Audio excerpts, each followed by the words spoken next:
Welcome in, everybody. It is Friday night. My name is Sean, and this is the Real Life Perspective Show. I hope everyone out there is doing well. Tonight, we got a fun special treat for you. We've got Isaak Wells back in the house. We're going to be playing some games and talking about our favorite 90s cartoons. So get your top 5 ready, because we are going to get this thing popping here in 5, 4. You know what? I've made you guys wait long enough. Let's do this.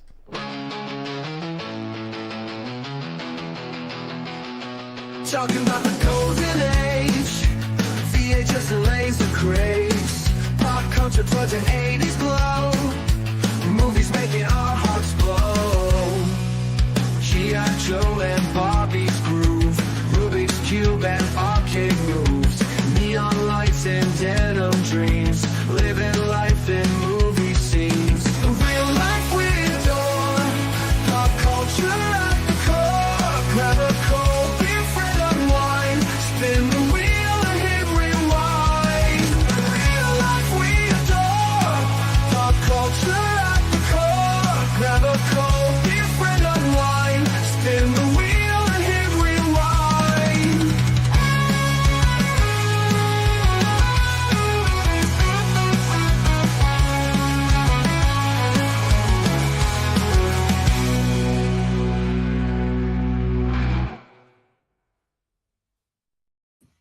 Mr. Isaak Wells up in the house. Say hello to the internet. Hello, everyone. They've probably seen me before, or heard me. Hi. Hey, man, it's the second time appearing on the Real Life Perspective Show. We're happy to have you back, man. So we're just gonna kick it right off, and we're just gonna get to our first segment, man. Let's do it.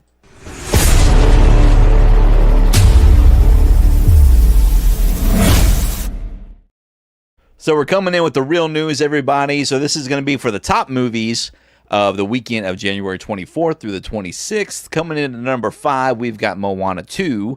We've got Sonic the Hedgehog 3 at number 4. One of Them Days at number 3. Number 2, Mufasa the Lion King. And finally, Flight Risk at number 1. Any interest in these movies, Isaac? I still want to see Sonic 3. Because the Keanu and the Keanu. The other ones I could, I'll watch eventually. For sure, Sonic 3 is great. We saw it in the theaters. It's fantastic. You'll love it. You'll love it, man. It's a great flick. Jim Carrey obviously can't go wrong. And then the Keanu. I love how you put that. That's pretty great. Man. I just call him the Keanu because he's legendary status now. He really is, and it's funny how he's come a long way from just Bill and Ted's, which is an amazing movie too. But just to see how far he's come along, right? So that kind of shows you, especially in entertainment timeline, how long somebody's life can be. You think of Bill and Ted, then you think of his big thing like Speed, The Matrix, and then all the way to John Wick. I just watched John Wick for the first time ever, a week ago. Oh, nice. Yeah. I it took me a few years to even get behind the first movie, and I finally checked it out, and solid movie. I haven't seen any of the other ones, but yeah, really fun and enjoyable. So there you go. Mighty fine. Keanu rocks, man. Over on Twitch, the most watched games, ladies and gentlemen, we have Valorant coming in at number 5, number 4, Counter-Strike, number 3, Grand Theft Auto 5, number 2, League of Legends, and finally, number 1, Just Chatting. And, of course, we all know, if you're not following me on Twitch, make sure you do, because I stream old school cartoons, movies, all kinds of fun stuff over there that we're not allowed to stream over here on the YouTube side of things. So if you're into old movies, or I say old movies, if you're into the stuff that we grew up with, guys, that you need to go follow me over there, twitch.tv/real life perspective. So get in on that. And then our movie fact of the week is Danny Trejo includes a clause in his movie contracts requiring his villainous characters to die at the end of the film. He wants children to understand that crime does not pay, ladies and gentlemen. So give it up for Danny Trejo. I had no idea about his characters, and now that I think about it, yeah, his villainous characters do all die in the movies. I can't think of one that he hasn't. Can you think of one? Isaac? No, which is ironic because he was massively in trouble with the law when he was younger. Totally. Somebody asked him to be in a movie. That's probably something that he's learned personally. Absolutely. Agreed.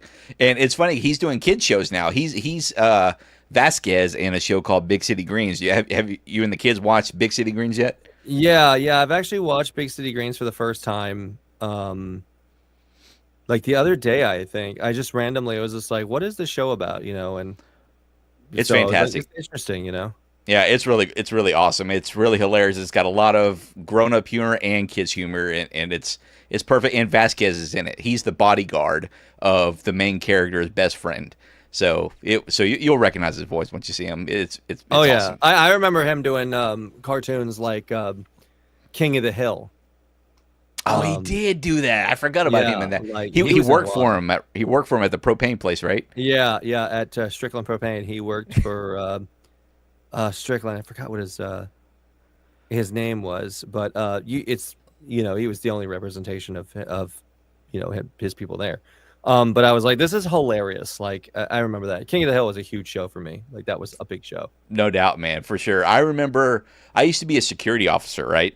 And I used to work overtime at some of the football games, the college football games that I worked for, the college that I worked for, and I would sit in my truck with my little deep portable DVD player, and I had the first full season of King of the Hill on DVD, and I would just sit there because once the lot, you would basically just be protecting the lot, making sure nobody comes in and out, and if they want out or whatever. Once it was full, you just put up a barrier, and then you just sit in your truck and bank, all day long of overtime. And I just remember sitting there watching King of the Hill, and it's just fun. Of course, back in high school, but still loving it as a young adult. So King of the Hill is amazing. And you can't beat it. You can't beat it. There you go. Love it. Yeah, so you can't. But yeah, that's going to do it for our real news. Let's say hello to some of the people in the chat. First to the Key, and if anybody can tell me that reference, you let me know, because I am a huge fan of this movie. First to the Key tonight is John Murphy Jr. He is so excited, he says. I'm excited for you too, man. Thanks for being here, John. It's good to see you. Trumpet Master coming in with always a pleasure, brother. That's my barbecue buddy. Trumpet Master 77 barbecue. Type the word real, everybody in the chat, so everybody can follow everybody on their YouTube channels. Trumpet Master drops content every Wednesday and Friday, and does live streams on Saturday nights. So make sure you check out my brother from another mother, from my barbecue mother. Demoose, hello Demoose. He's coming over from the Trumpet Master Barbecue channel. That's where we met up there. Good to see you, man. Thanks for being here. VD, that's my wife, popping in to say hello. Hello, VD. Good to see you, honey. She came on here last time, and she was a fan of yours, and so she's excited to be here too. So Yay. Trumpet Master saying hello. We got Vintage Sports Flips, my good friends Keith over there at Vintage Sports Flips. They just got done ripping a bunch of awesome sports packs over on their live stream. They do live streams on Wednesday nights, giveaways every Wednesday night. They're also on Whatnot and Dibdit, selling stuff at eBay channels, eBay stores, everything you can think of. So make sure, Keith, you type in the word real so everybody can start following you over there as well. And the King of Penance, our good friend Andy. Hello, sir. He's partners with Vintage Sports Flips over there. Same thing, man. So glad to have you guys. Yeah, man. The flux capacitor needed to be warmed up, and we got it. And we got some Three Amigos action going on here. I think it was a mail plane. How can you tell? Didn't you notice his little balls? You a fan of Three Amigos, Isaac? Yeah, I haven't seen it in a very long time though. Yeah. That was with Steve Martin. Steve Martin. Oh crap. That's how long I haven't seen it in that long. Oh, you need to go rewatch it. There's so many. It's awesome. Martin Short and Chevy Chase. Yeah. Great trio there of comedians. The weirdest thing is when you say that the Three Amigos, for some reason my head goes to the Three Caballeros from Disney, the movie from way back in the day. Oh yeah. I don't know why it went there, but that's just where it went. Hey, who knows where thoughts come from? They just appear. That's what I always say. That's a quote from Empire Records, by the way. Another great movie. Who says you can't learn anything from flicks? Christopher Nutter, man, welcome in, man. Good to see you, sir. Coming in over from the Vintage Sports Flips side. Appreciate you. Mark Hoyle, thank you, man. Thanks for being here. Another Vintage Sports Flips channel member there. Everybody's saying hello to each other. Good to see you guys. Good to see you. Oh, yeah, he wasn't from Dusk Till Dawn, Danny Trejo. Yeah, man, that's good stuff. Dude, I got to ask you, man. I just saw this post today. Did you know John Irwin died? John Irwin. The voice of He-Man? Oh, yeah, I think I heard about that. Apparently he died in December, and they're just now releasing the information. He died on like December 24th, and he died at 88 of natural causes, is what they said. And I couldn't believe it. It's like, I mean, that's just a mind blow to me. Just, I couldn't believe it. And the fact that they took so long to release that information, you know. I understand he was a very private person. He never would go to like the cons, you know. Who did the voice of Skeletor? I forget his name. You remember? Alan Oppenheimer. Yeah, Alan. Yeah, Alan was always saying that. Yeah, we tried to get him out, and you know, he just likes his privacy and solitude. Alan's a good guy, but he's very much, you know, he goes to as many conventions as he can do. Not very many. He does some like request for live stuff from his house, I think. He's seen my stuff and thought it was funny.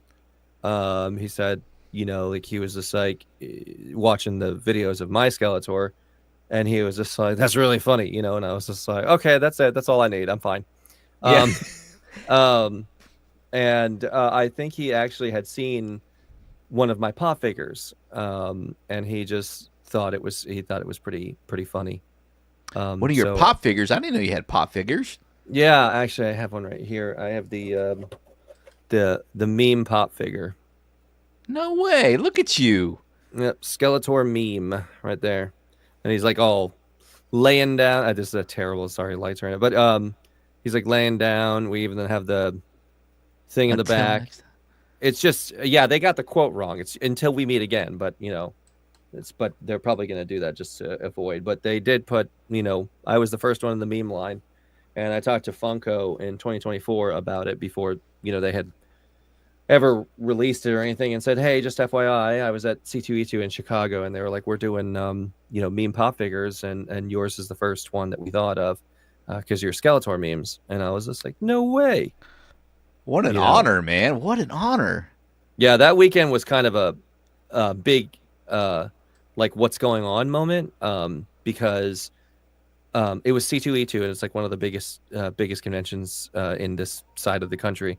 And it was where they wanted me to...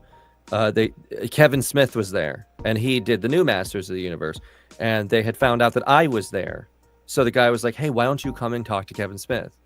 And I was like, okay, what do I do now? Like, so I walk up past his like dozens of bodyguards, and I go to present myself because I'm nervous because I'm a huge fan of like Clerks and you know, all his movies, you know, we grew up with them. And he's just like, I'm going like, hi, my name is, you know, reaching my hand out. Hi, my name is Isaac. And then right before I said my last name, he was just like, you're the guy who does the Skeletor videos. And I was just like, okay, so what do we do now? Like, I have no idea what to do now. Like, I'm doing this for my studio in my house, bro. Like, you know, he was just like, oh yeah, I was high as shit one day, and I found a couple I thought was funny as fuck. And I was just like, holy crap, like, no way, you've seen my videos. So, and that was nice. The same, yeah, that was like the same weekend that Funko had said, hey, we're doing Skeletor. So it was like, I was kind of like blown away by my own, like how far it had gotten the Skeletor videos. Yeah. And like, it was just, and when the pop figure came out, they were just hundreds of people messaged me being like, I've never even seen him, man, but I bought your pop figure because of the meme. Oh, and yeah. I was like, no way, you know, like, that's crazy. So I didn't realize how big it had gotten. Dude, that's super awesome because, I mean, you know, when I first saw your stuff like a year ago and then you came on the show, I knew you had started doing cons and things like that. But I had no idea that it's branched out this far. You met Alan, you met Kevin, you got your own pop now, man. Super happy for you, dude. That's fantastic. I'm glad to see your success growing, man. So yeah, even Mark, Mark Hamill came up to us, and oh wow, was just like, let me see that thing, just kind of really, he was cool about it. And he said something funny. He was just like, "That's better than my Skeletor voice." And I was like, "No way! Like for reals? Like oh, it is, it is. I can't stand his Joker Skeletor voice." I didn't want to say that. Like I'm like, okay, that's your interpretation, and that's what the people were okay with who own the IP. That's their decision.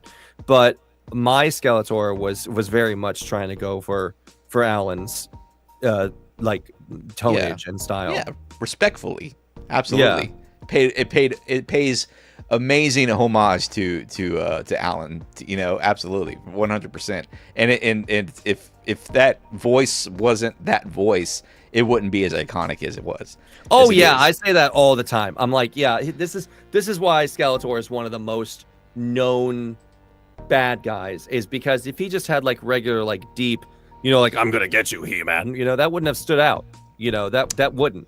Yeah. But it, because he's all like this buff jacked skeleton, like, but with a skull head and like a stylized face, and he comes out with a voice that you had never expected to hear. You expect that voice to be like death metal, like, yo, but then it comes out like, I'm gonna get you, He-Man, kind of like kind of funny. And I just thought, I looked at the cartoon, and that's why I came up. I was like, this guy's just a troll. He just wants to mess with people, That's true. That's so true, man. And you can't, dude. There was one you released. I think it was last week. I can't say it online here because we're PG kind of ish over here. But because my kids watch the show. But dude, the one about the pepper on the pillow. Oh yeah, that came out. Okay, that came out 3 days ago. Okay. 3 days ago, and it got 16 million views on Facebook alone. Bro, I was just like, I just liked the terminology. Like we were in the living room and I was hanging out with my friends, and I was just like, well, like I was like, what do you think about like this joke? Like it's not typically like disturbing facts. It's just really messed up. And I was like, yeah, I want to do the terminology where it's funny. Kitty, gorilla fist, kind of thing. And I was like, okay. I didn't say the whole thing. I was just saying the words to replace. That's what I do too. Is like, because it's an 80s cartoon and it's really made for kids, the spirit is that I won't say anything that couldn't be on TV. For sure. Like I replace words with other words. So like if he's saying something about, adult entertainment or something, you can't say a certain different words for it, or cuss. I don't like cussing. I think it's way funnier if you find ways around it. Yeah, absolutely. So way yeah, funnier. that's my thing. But it's just with that voice, Yeah. Our buddy DeMos over here, his gym buddy was the guy who used to go around and perform as the He-Man he was the actual bodybuilder dressed up as He-Man and would go do the plays and things like that. The shows, the tour around the USA back in the late 80s. They had a tour show of He-Man apparently, and DeMoose had a friend that he was the guy who actually was He-Man in the show. So fun. That's cool. Fun connection there. But in honor of John Irwin, I wanted to do this.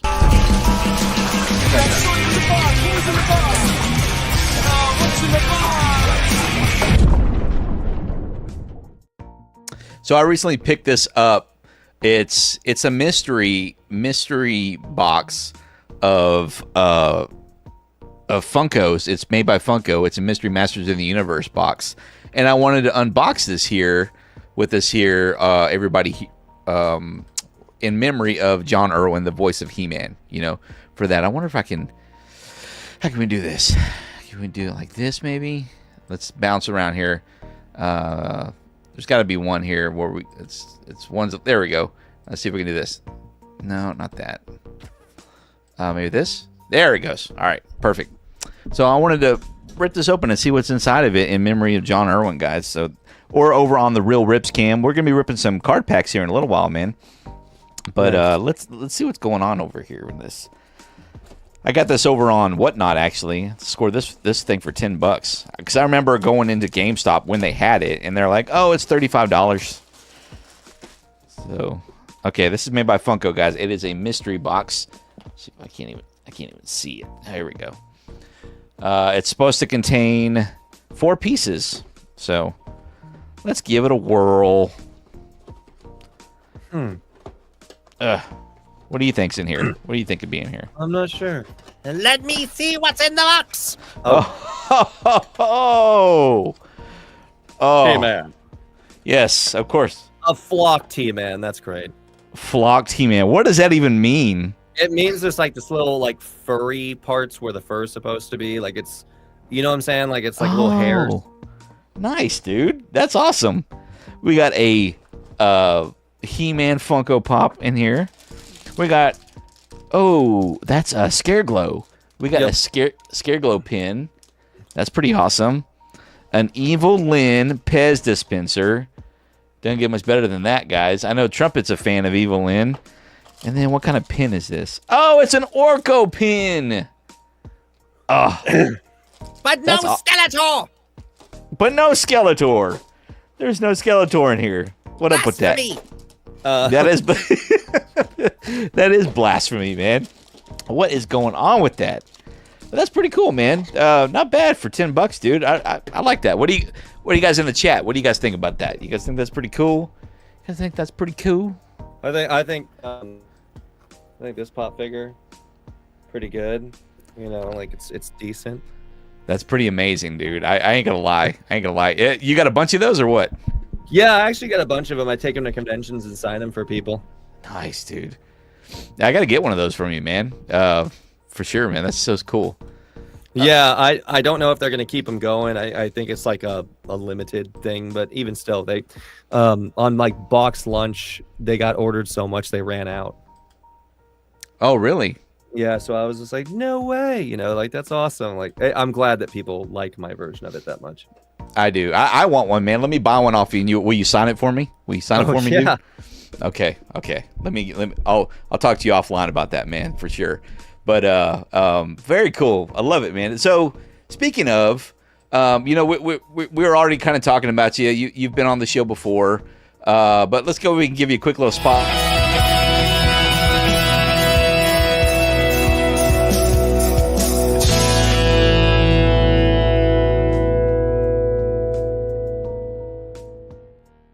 So just a quick brief, everybody. You know, Isaak Wells, he's a voice actor. He's been in a lot of stuff. You know, he's, well known for his Skeletor voices. But obviously you've done a lot of video game work as well on top of that, right? And you do private projects with your friends. You guys are still creating a project together, right? Is that still happening? How's all that going? Yeah. We are still working on it. We're in the midst of filming a bunch of stuff for it, and we're actually closer to starting to release. So it's a superhero project, so I thought that was pretty cool. And sorry, and I did there's a number of short films that I'm doing, and then I'm going to Chicago to do some, like, I think I'm gonna be on like a couple commercials and some other stuff. So it's pretty fun. I'm getting to do what I like to do. Nice, man. Love it, man. You're over on Cameo. If you want, you still doing that? You're still doing that, right? Yep. Okay. You guys want to go check out Cameo? If you want a personalized video from Skeletor himself, you can go over to Cameo and check him out. Just go check out his link. You know what? Let me drop your link tree up in here and in the chat here, and everybody can go check that out with all of your different fun links. But yeah, if you want it personalized, man, you could book Skeletor, guys. I got one from him for Masters of the Universe Day, and I was celebrating my 1-year anniversary. It's funny, the day I did my very first live is the day I considered my channel as officially live, and I had to get Isaak and Skeletor to wish us a happy Motu Day and / happy anniversary. So. Isaak does great work, so I recommend going to get a personalized video from this guy, man. I vouch for you, man. So rock on. Thank you. Yeah. Is there anything else you want to promote? You got a YouTube channel, obviously. Yeah, I don't know why it's not on the LinkedIn, but like Facebook is like exploding for me right now. So I am on there. Same URL. It's just facebook.com/Isaak Wells. I'm putting my stuff on YouTube now. I'm mostly on shorts. Yeah, like I started a little while ago, and I'm not as much as obviously Instagram or Facebook, but I'm up to like 13 something thousand followers. But again, I'm just kind of like taking those I do from Instagram and putting them over on YouTube, because I know that there's some people who don't want to be on Instagram that are on YouTube, so I'm trying to get it to them too. But I try to cover all the big social networks. There's so many social networks coming out that I can't join all of them, so I just try to stay with the biggest ones that are like relevant. Yeah, and not to mention you can get monetized on YouTube. You can make some money. I love how the porn game clickbait is the one that shows. I didn't even control that. No, you didn't. That's why I had switched it over. I saw that and I was like, you got hair and everything in that picture. Yeah, this was like before, the whole. Yeah, and what scares me is that it says this is for you. So let's talk voice stuff. Yeah, you got some fun content on there. Man. This was way a long time ago. Yeah, that's good stuff, man. But yeah, here's your most recent one. You got some shorts. You got your Skeletor shorts rolling up on there and everything. But yeah, man. Yeah. I see you growing. Yeah, I remember first starting this. Like I tried to do stupid little shows. Oh, live streams or what? Oh, hang on, you cut out on me.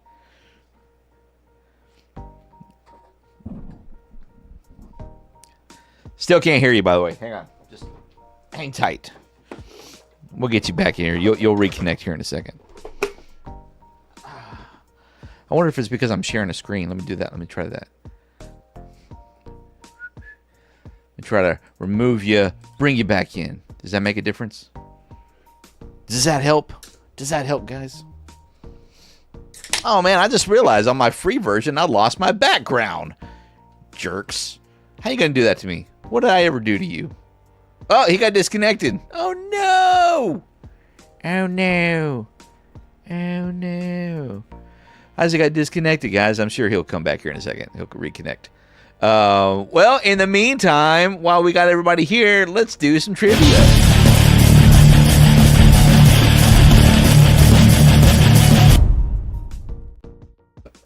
All right, gang. While we're waiting for our good buddy to pop back in here, let's do... What sort of dog is Ren in Ren and Stimpy? Is he a Chihuahua, Pomeranian, a Whippet, or a Yorkshire Terrier? Let me know in the comments. I want to know.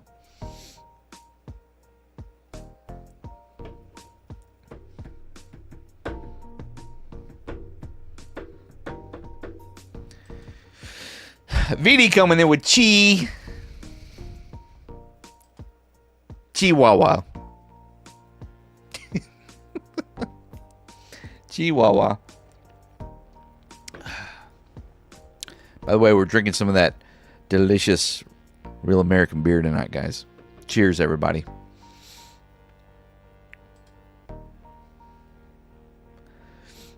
Chihuahua is correct, guys. Chihuahua is correct. Where does Doug's family move to when his dad gets a promotion at work? Is it Huffington, Ruffington, Bluffington, or are you tough enoughican?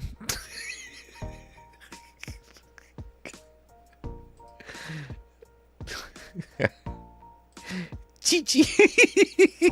Trumpet. That's right. Chihuahua's right. Yeah, Keith, you guys got that one. There you go. Where does Doug live, guys? Doug from the show. Do. Where does he live? Hello, Douglas.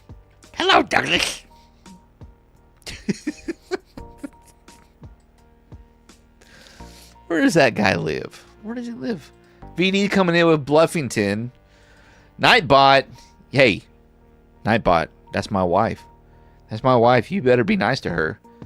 Don't at Nightbot, VD. Don't at Nightbot. if you like this, if you go at Nightbot, don't do that. Don't do that because he's kind of a jerk. Kind of a jerk, I'll say. If you knew that. Ooh. See? Looks like somebody wants attention. You know? Yeah. Always. Hey, Bluffington is correct, guys. That's the right answer for that one. Which legendary comedic actress plays teacher and bus driver Miss Frizzle in the Magic School Bus? Is it Lily Tomlin, Tina Fey, Lucille Ball, or Betty White? That's a tough one. That's a tough one, guys. If you know the answer, let me know.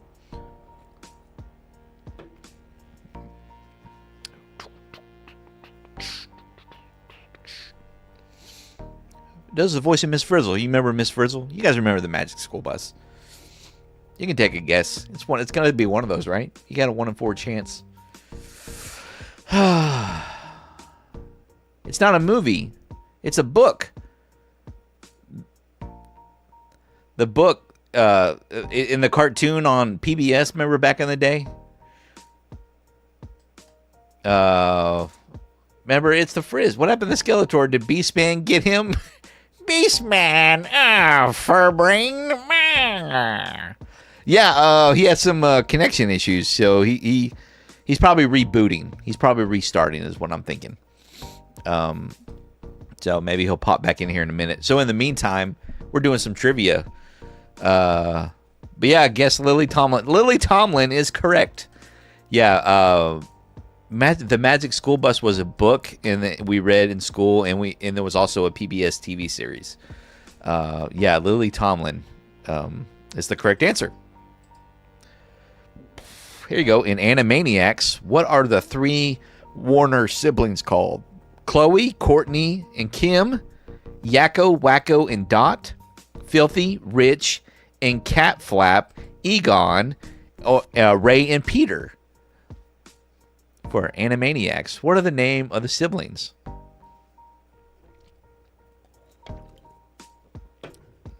Does anybody know?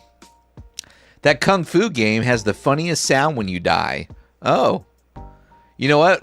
We just plugged it in today, and we were playing it. Yeah, it does. I'm trying to remember what the sound was. I can't think of it. I just got this new Nintendo set up back here, so we're playing some retro stuff, man.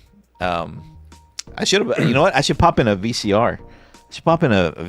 We got the Mortal Kombat movie, and some Snick. You know, it's funny that you say about the CRT, because we were talking about the CRT a little earlier. But I feel like there's something like it's just maybe because I'm being biased about the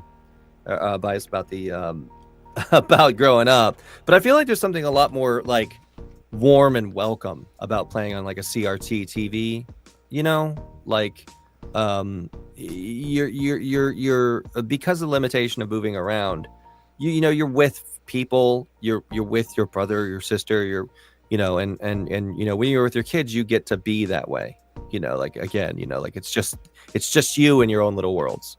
Totally. The outside world gets to be cut off for a little bit, which I think is pretty nice. 100%. I totally agree. Yeah, it's fantastic. I cannot wait. I actually want to have a retro. It's only a 13-inch screen, so it's not the biggest. But when we grew up, we didn't have anything too much bigger. You know, I want to have a retro night. This is the office. The office isn't the biggest space, but I want to have a family night, movie night, and just play a movie in here, and just like on an old school TV, just to have a retro night, just for the fun of it. I'm trying to get my wife on board.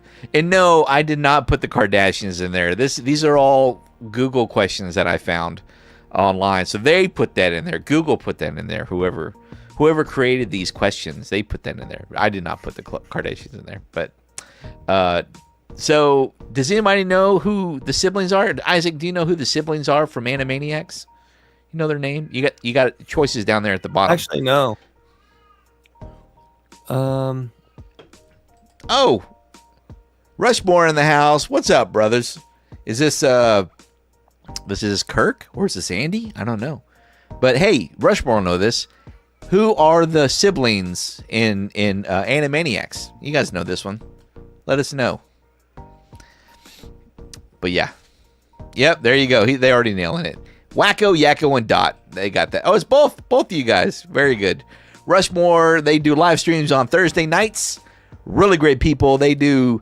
This morning I was hanging out with Andy on his Friday live stream. They do, what do they call it? Not community. What did you call? Oh gosh, I can't even think about it right now. What you call it? Fellowship.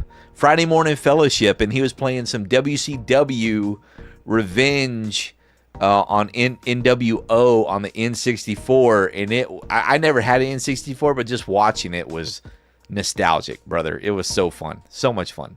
So guys, make sure you guys. Kirk just landed. All right, and Nola, okay, very nice.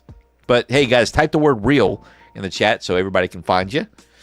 All that good stuff. But yeah, Yakko, Wacko, and Dot are the Animaniacs, guys. Which of the following is not the name of one of Scrooge McDuck's nephews in DuckTales? Huey, Dewey, Spooey, or Louie?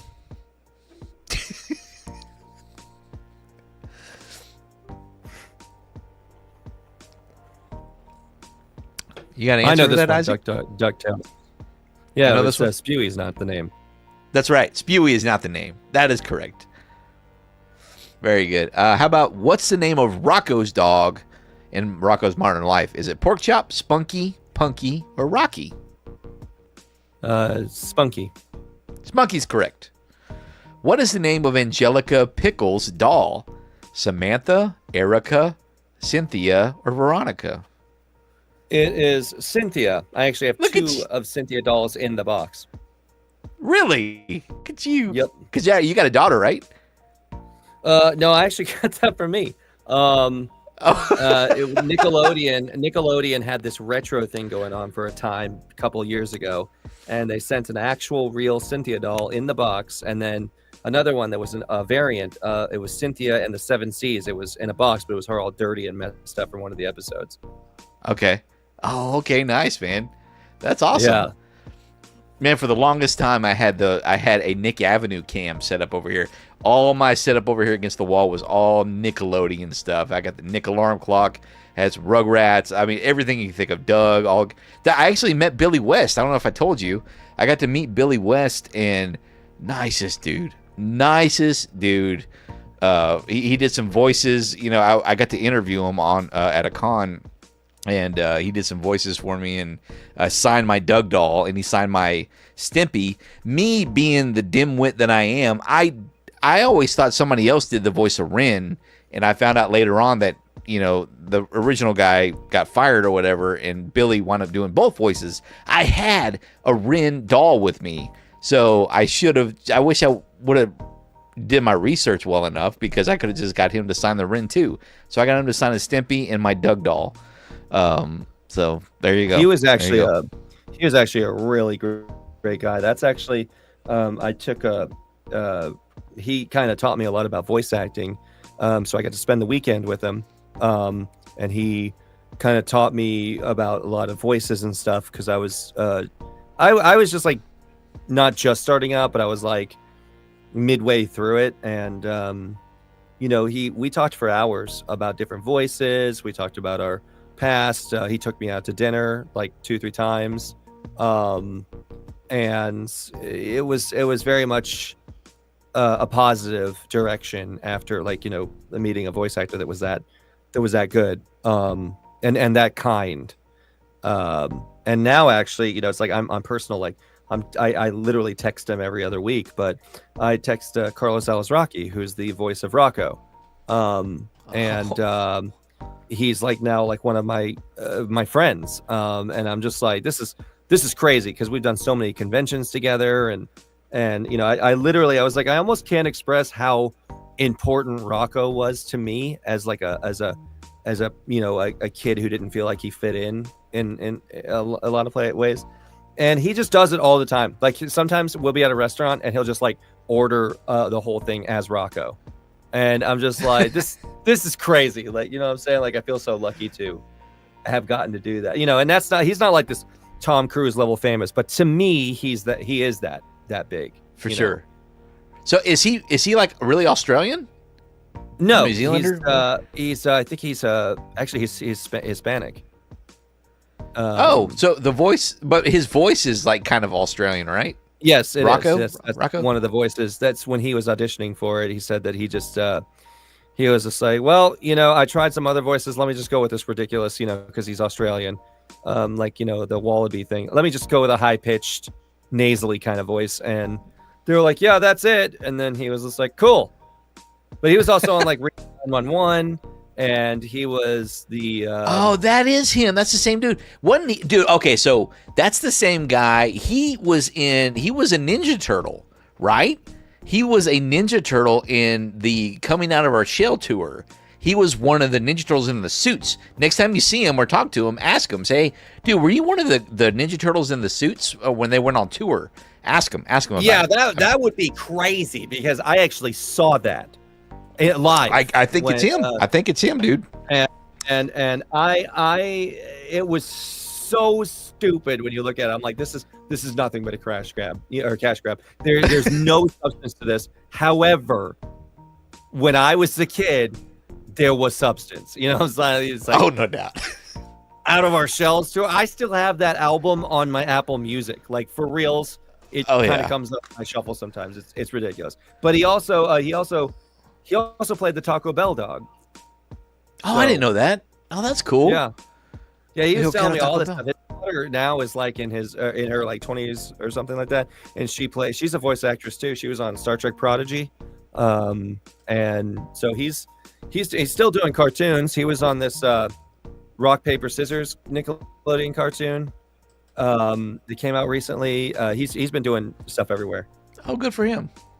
And he's a really good guy too. Like he's a nice, genuine person, and I was really appreciative of that.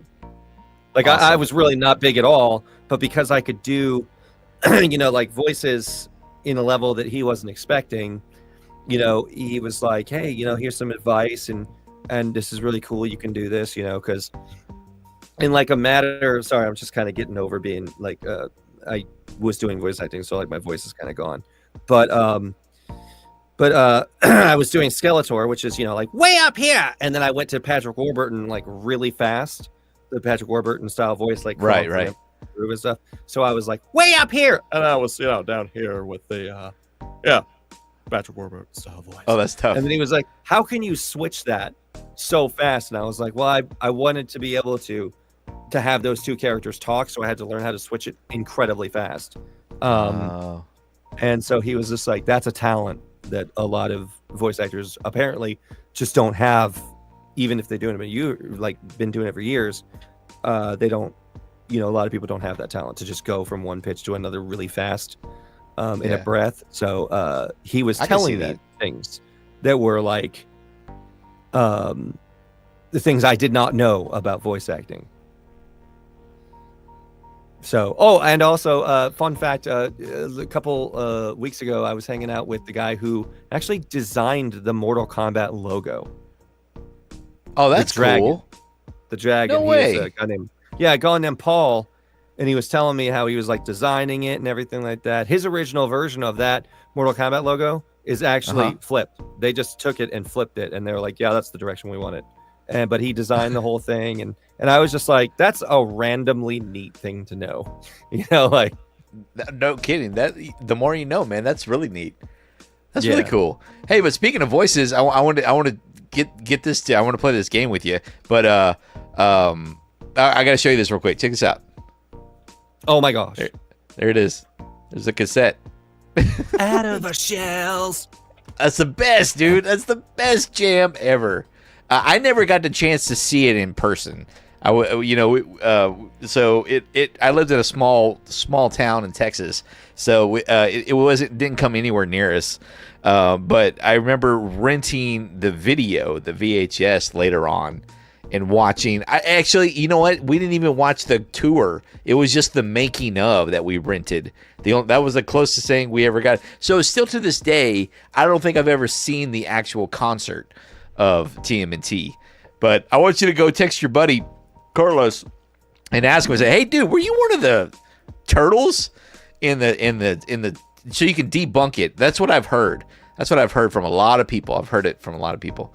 Really? But I want. Yeah, let me know what he says. But I'm ready to play this game with you. Hang on. You've been perfect.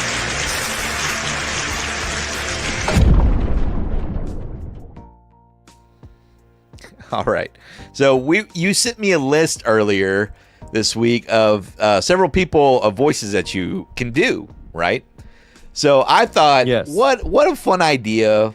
Why don't we have some of your characters read some of these quotes from movies, music lyrics, and just see how it goes. What do you think about that? Think you'd be up for that? I can try. I was doing some yelling and voice acting earlier, so it's a little bit frayed, but I'll try. Gotcha. Christopher Nutter coming in with where'd you say? Where are you at? There was a lot popular actors doing voiceovers in Finding Nemo. Yep, there sure were. Absolutely. Okay, so here's your first line here, and I'm trying to think of all the people you do, who would be a funny one to say this. Hold on, I gotta. I think it's funny. It would be like, I read that for some reason because it's ridiculous in the Nick Offerman voice. You know, like Ron Swanson from Parks and Rec. Yeah. Let's do it. Let's hear it. I like that where he's again that cadence is important, but he's like, music comes on and people start to dance, but when you eat so much you nearly split your pants, you know, or something like that. That's awesome. Sounds just like him, man. That's a funny dude. That's a good one. That's a good line. Here you go. Oh, you know what? This would have been a good one for Nick Offerman too. I could hear that. With that one, but let's hear you say this one. It's like, I have nipples, Greg. Could you milk me? Actually, it'd be funny if it was a Patrick. I have nipples, Greg. Could you milk me? That's good too. Love it, man. Okay, this is a little bit longer. It's a little Britney Spears action. I want to hear. Can we hear Skeletor do this one? I want to hear Skeletor do this one. It's actually really hilarious that I've actually already done this with Skeletor with my friends, because I was like, Britney Spears Skeletor would be a great. I'm gonna cover it. I'm gonna do it as Skeletor one day, and like do the whole song and sing it. But I'm gonna change the lyrics. Like I gave you facts that you didn't want to hear, kind of like lyrics. But yes, like Oops, I did it again. I played with your heart. Got lost in the game. Oh, He-Man. Oops, you think I'm in love. But I'm sent from above. sorry. I'm not that innocent. Dude, that's fantastic. Until we meet again. That's beautiful. That's beautiful, dude. Well done. Well done. Here's a little Bobby Boucher action from The Water Boy. Who else? You got Patrick Warburton. You got Orson Welles.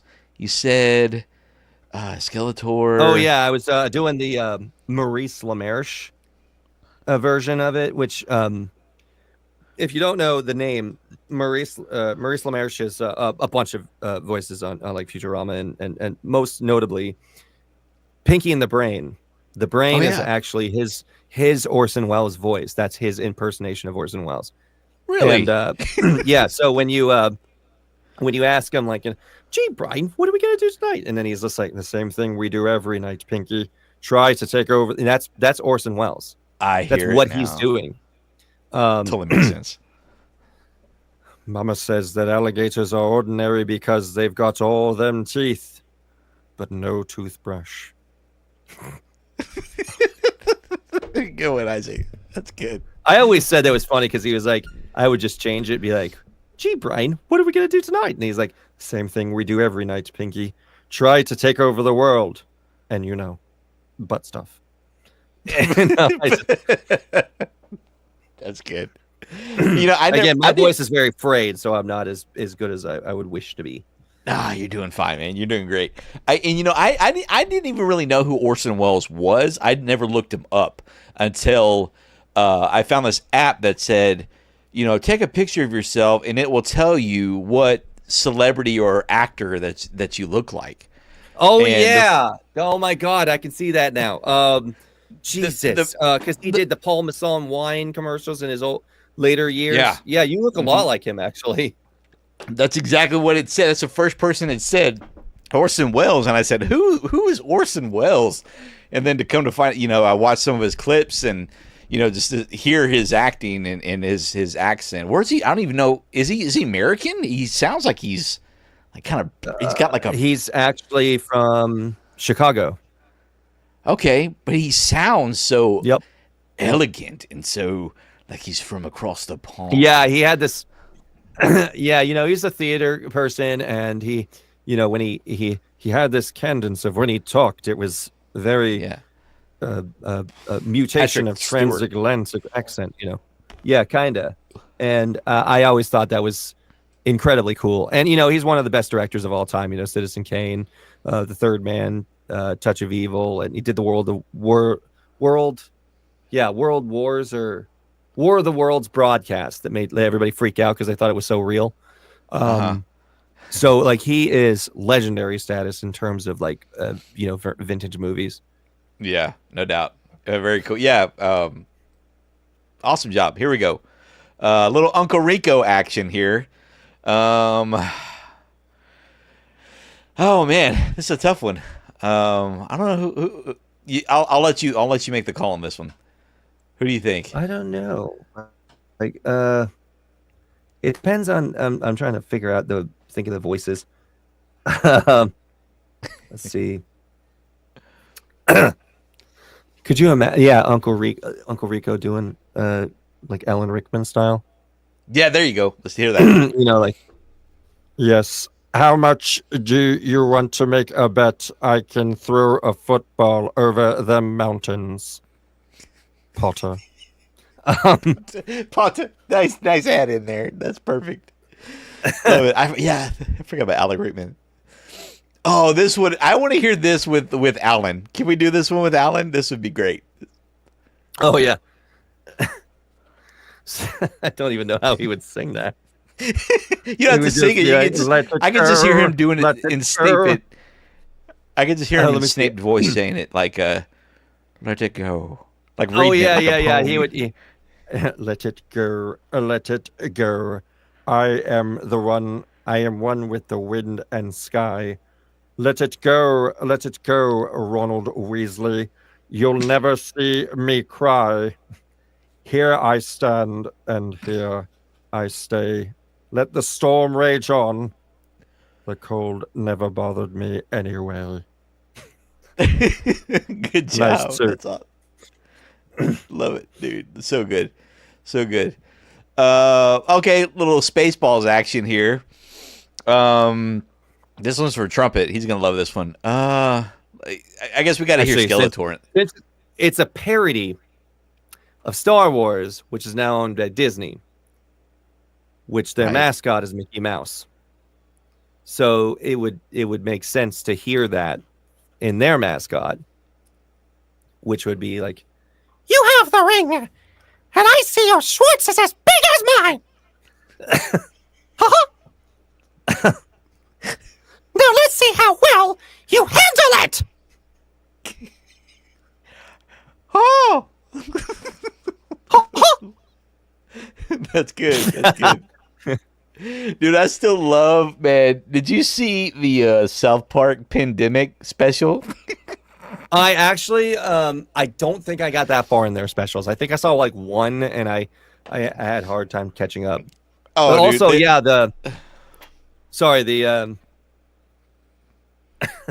I'm trying to think of this with different voice. I mean, you have more panels, but it would be funny. You have the ring, and I see your Schwartz is as big as mine. Now let's see how well you handle it. That's even better. Oh yeah. Oh yeah. But in the Pandemic special, Mickey Mouse and Randy from Stan's dad were the cause of of what was it? COVID. They went over. Oh yeah, yep. Yeah. Randy Marsh and Mickey Mouse. That's right. That's Because right, I think they had like been intimate or something. with a rat with a Yeah. what was a bat? It was a bat. They were intimate with the bat in the back alley. And he's like, "Oh, hey Randy, check it out." He's, "Oh, what, Mickey? It's just a bat." "Yeah, it's a rat with wings." It's ridiculous, man. What is it? It's just a rat. Oh, it's a rat with wings. Ha ha. I like it when he awesome. beat up the Jonas Brothers. You know, like remember in that one episode he was like beating up the Jonas Brothers, and he was just like, Oh yeah. you know, like, do we have a problem? And then just beats the crap out of them. And then they're like, no, Mr. Mouse. And he's like, oh, geez, I thought we had a problem. You know, like, Yeah, that's right. Because he's the boss, right? He's the boss man and coming in and like tearing stuff up. Oh yeah. I forgot about that episode. That was a great episode too, man. God, that's good. Hey, we got Mark Cooper.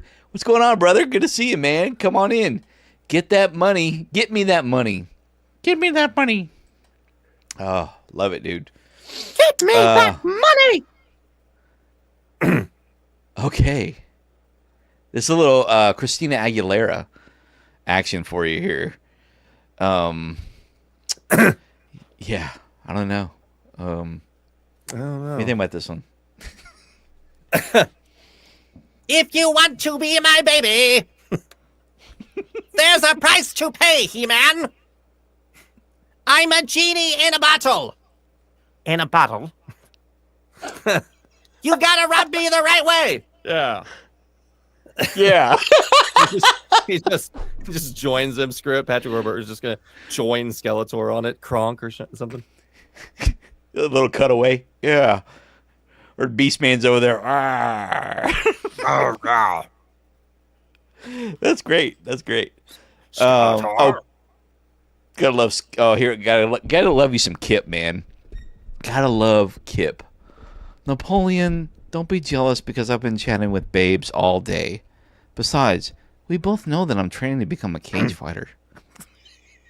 That would be so funny. Napoleon, don't be jealous that I've been chatting online with babes all day. Besides, we both know that I'm training to be a cage fighter. Bane, got the Bane Yeah. action there. Do you really That's good. think you're in control, Kip? Yep. Uncle Rico is everybody. I think Uncle Rico is everybody's favorite. I don't know. Rex Kwon Do, though, man. I know it's a small part, but Rex Kwon Do is pretty dang hilarious. You know, you think anybody wants a roundhouse kick to the face in these pants? think anybody's jealous that? You think everybody's jealous that I go home to Starlet every night? It's kind of funny because you have to do voices that you wouldn't think would come out of these sentences, you know? I know. I can't do it. I got it. That's I can't do voices. Napoleon, don't be jealous that I've been chatting online all day with babes all day. Besides, we both know that I'm training to be a cage fighter. All right, I got to try one with the only voice I can really probably do is maybe Phil Hartman. But I gotta get my Turbo Man voice on. I bought a Turbo Man for Johnny months ago. Cause I'm just a girl. I'd rather not be. Cause they won't let me drive late at night. I can't do this stupid, dude. I can't do it. It's ridiculous. I'm just a girl. Oh, yeah, he's like, oh, I'm just a girl. I'm some kind of freak. Because they all sit and stare with their eyes. Oh, I'm just a girl. Take a good look at me. Just your typical prototype. I don't know, it's like a car salesman voice. Me and Billy West and I had talked about that. You want to do like a good car salesman voice. So, like, that's it right, has to be that's like right. larger than life kind of thing. Yeah, I heard that somewhere else too. Was it you that was telling me? I heard about the car salesman voice. Yeah, it's probably like the like announcer voice, you know, like something that was like proud and, you know, that's basically what Patrick Warburton is, you know. Because I'm just Yeah, a yeah. girl. I'd rather not be. because they won't let me drive late at night. Oh, I'm just a girl. Guess I'm some kind of freak, because they all sit and stare with their eyes. Oh, I'm just a girl. Take a good look at me. Just your typical prototype. That's great. And finally, a little Sir Mix-a-Lot. Let's hear, you gotta hear Skeletor on this one. Oh, Rumpa Smoothskin, you say you want to get in my Benz. Well, use me, cause you ain't that average groupie. Baby got back. Evelyn, back it up. Perfect, man. Awesome, dude. That was fantastic. That was a fun game, man. I really like we that. meet again. Very nice, Every man. time I do something that's a connotation of like a male member, people are like, why don't you say until we meet again? And the text should say MEAT, like meet. Oh. For some, and That's a totally different every context. time I forget about that. That's too funny. All right, man. Well, let's get into our topic of the night. Here we go.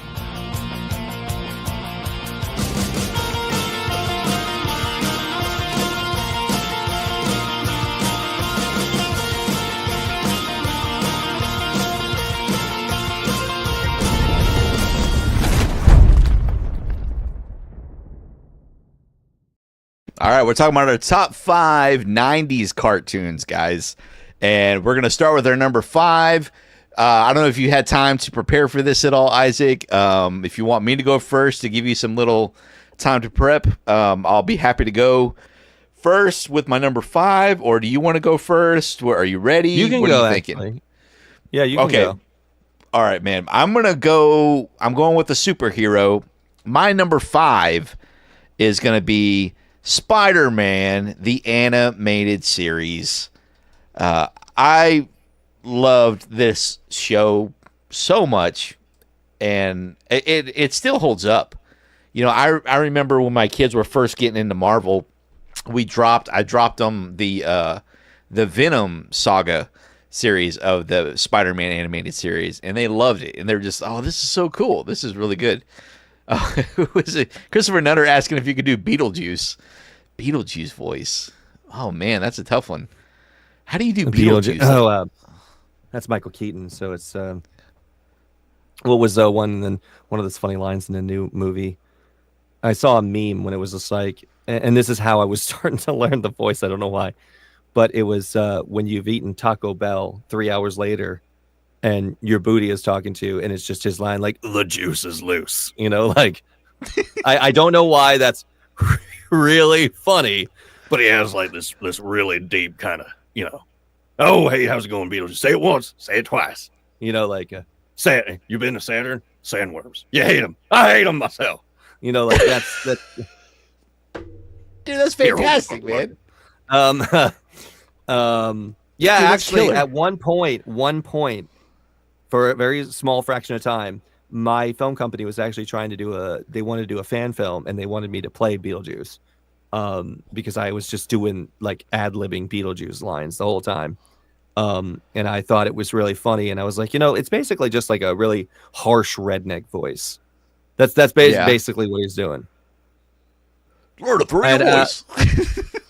Lord of the Rings voice, fun at parties, you know, like, but I like that. It's like, oh, can you be scary? It's just like, oh, can I be scary? And he's all,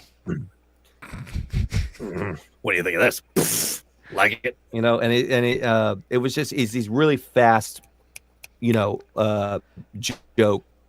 you know, you And make a good point. I like. I didn't even. Well.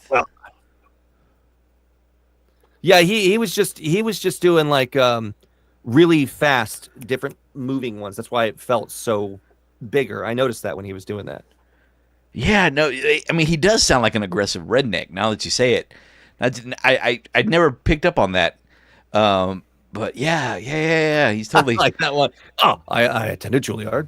I lived through the Black Plague, and I had a fun time doing that. I've seen The Exorcist about 167 times, and it keeps getting funnier every single time I see it. Not to mention the fact that you're talking to a dead guy. So what do you think?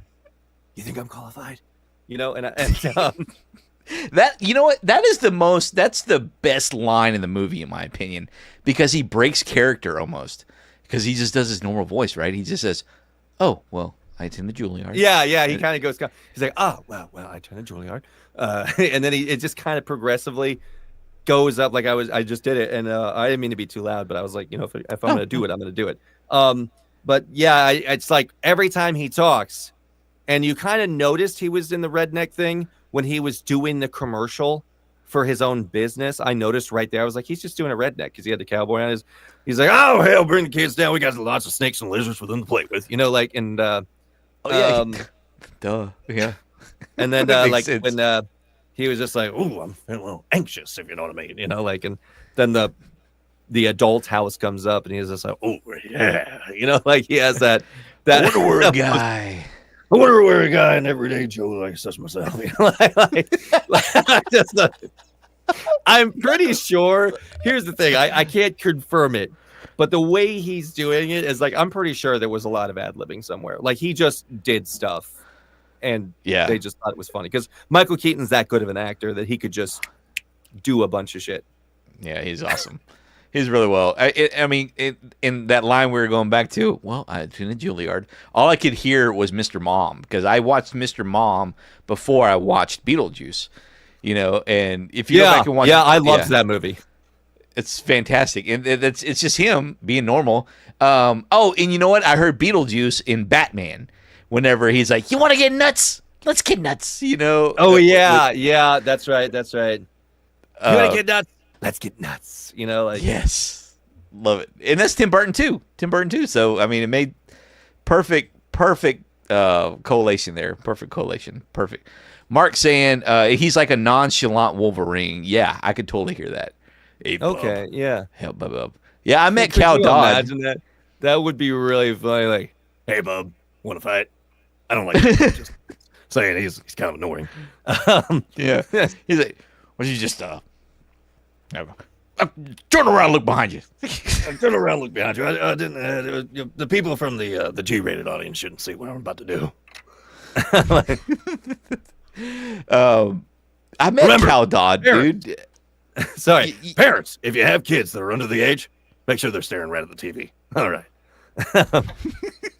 What is that from? I don't know. I just made that up. Oh, okay. I met Cal Dodd. You ever met Cal Dodd? No, I have not. He's just a grumpy old dude. Just cool, grumpy old dude, man. I interviewed him at a con. I was like, "So what's one of your favorite movie lines of a movie?" I don't watch movies. I'm not a movie guy.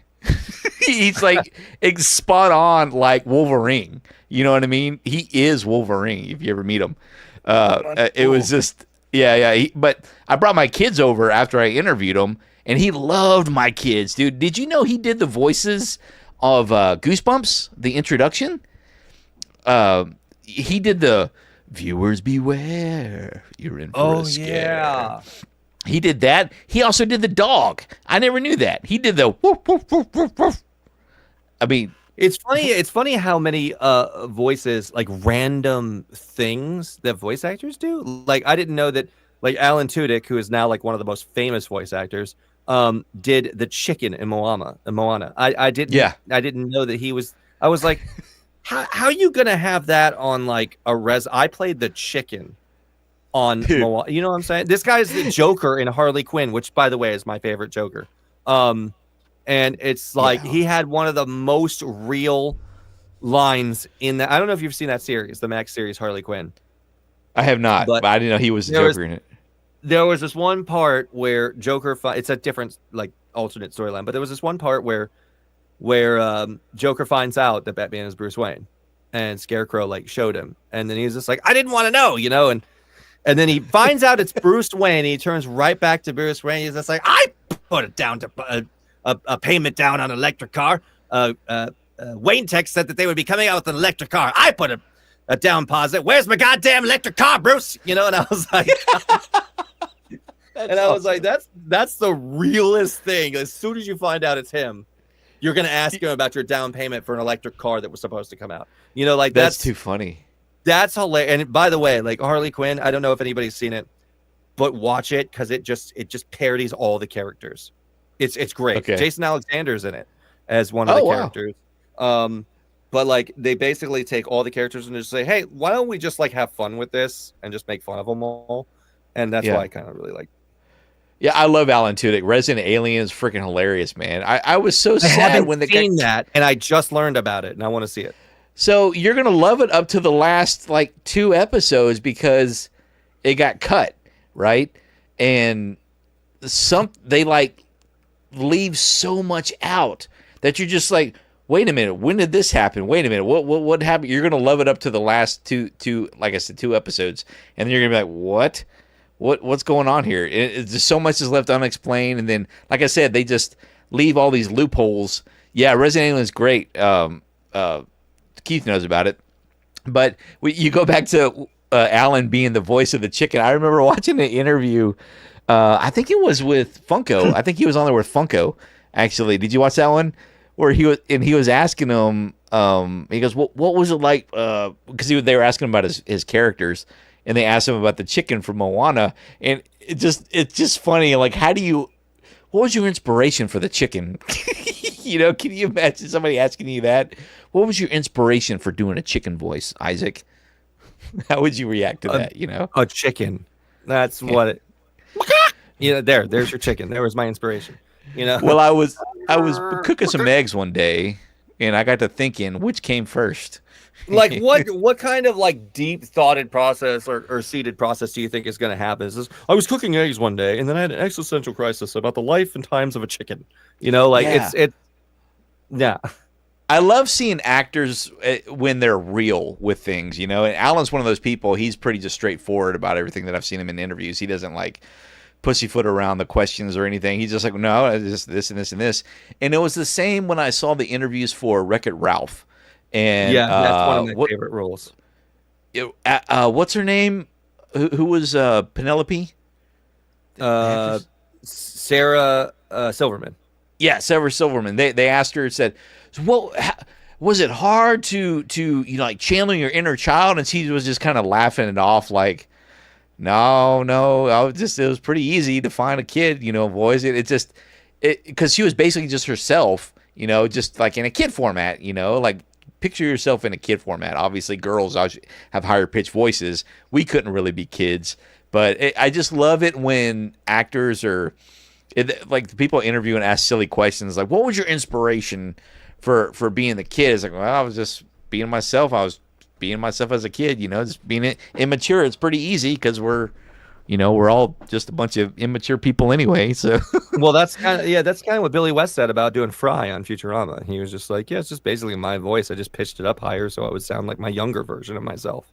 Yeah, that's basically what Billy West sounded like when he was a kid, or a teenager. It was, that higher pitch Fry voice. That's just Billy West, but being a kid version of himself. Okay, that makes sense. Totally makes sense. Mark's going to be a voice in a kid in a new series. Oh, that's cool, man. That's cool. Congratulations.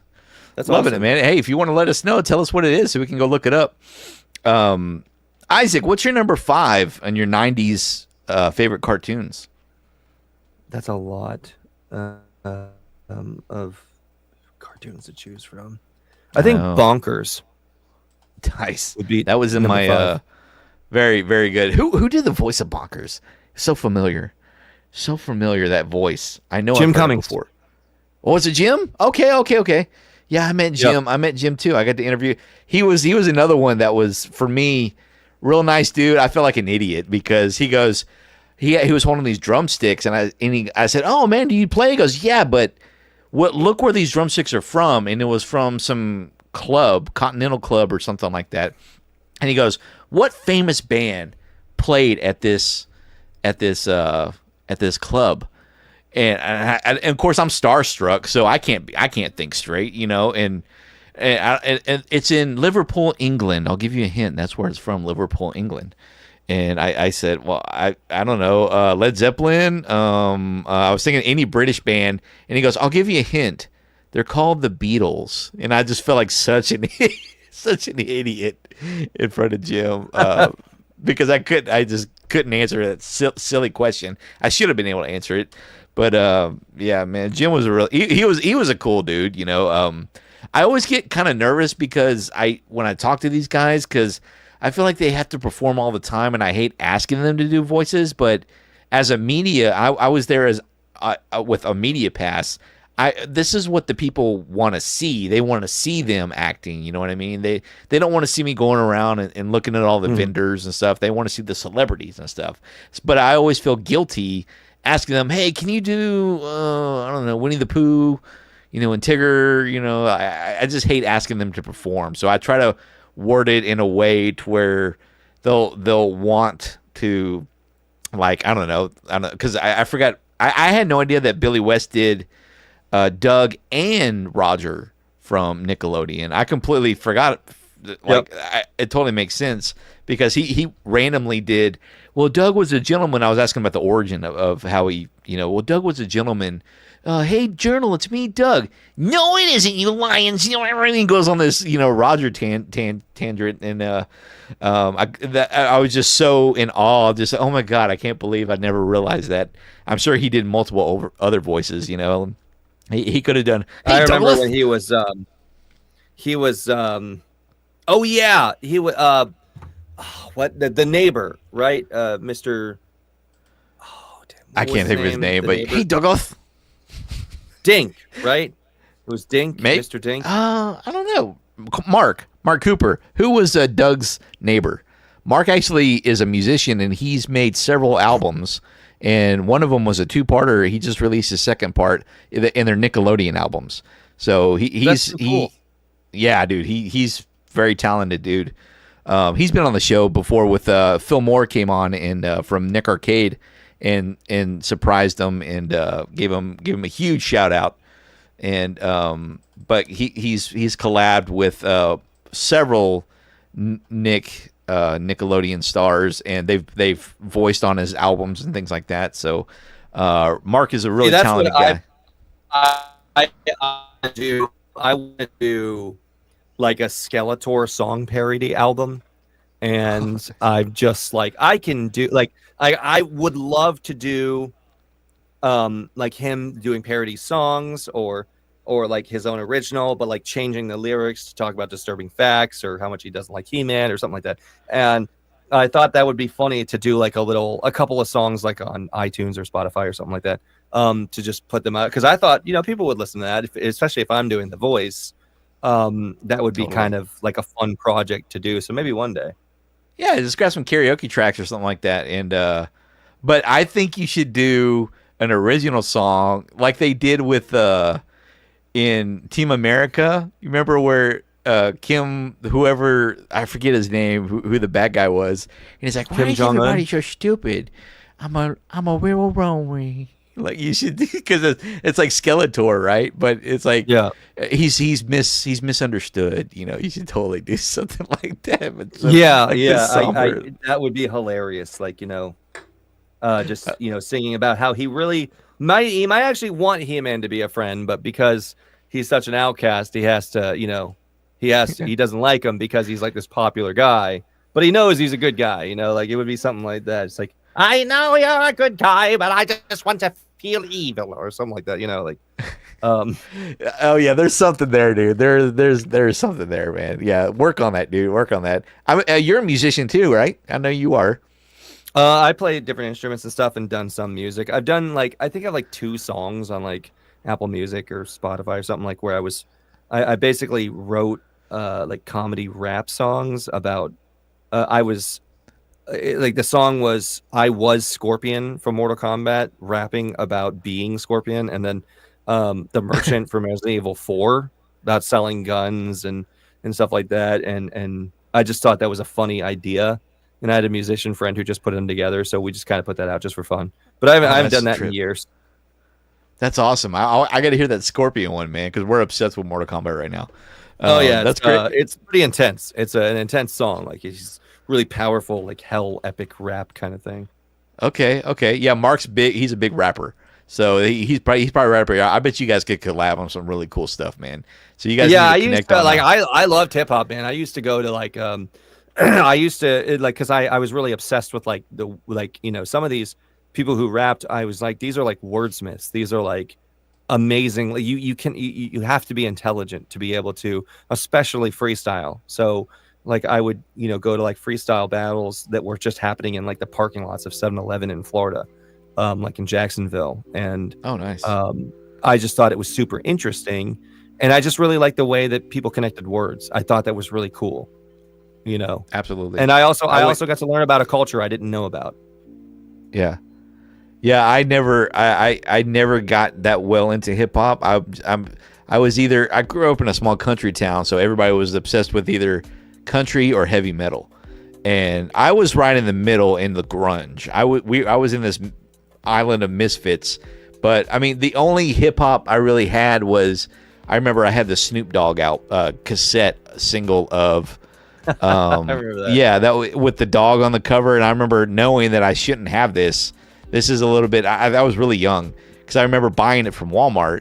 You remember when Walmart had the plastic, the protective security devices for those huge, white plastic things that like, I thought they were handles because I remember just walking around going, okay, this is my handle, and but I remember having that cassette of, what was the song, man? What was the Gin and Juice? Gin and Juice? Yeah, it was a Gin and Juice.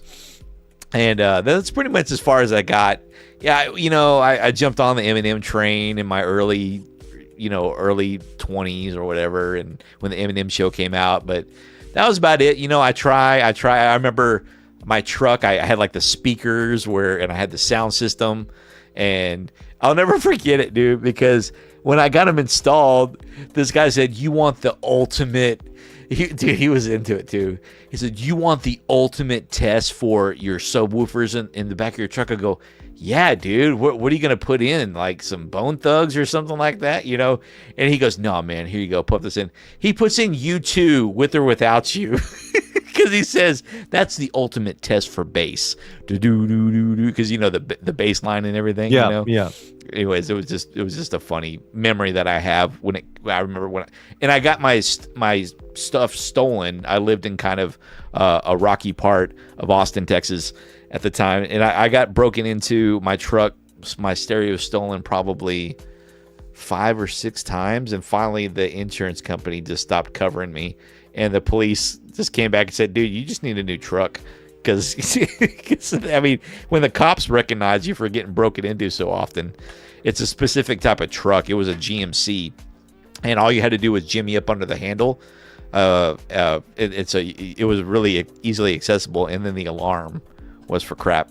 But that's my memory of. You need to do like the Mr. Bean thing where he puts a padlock on it, and actually like locks it with a padlock on the door. I forgot about that one.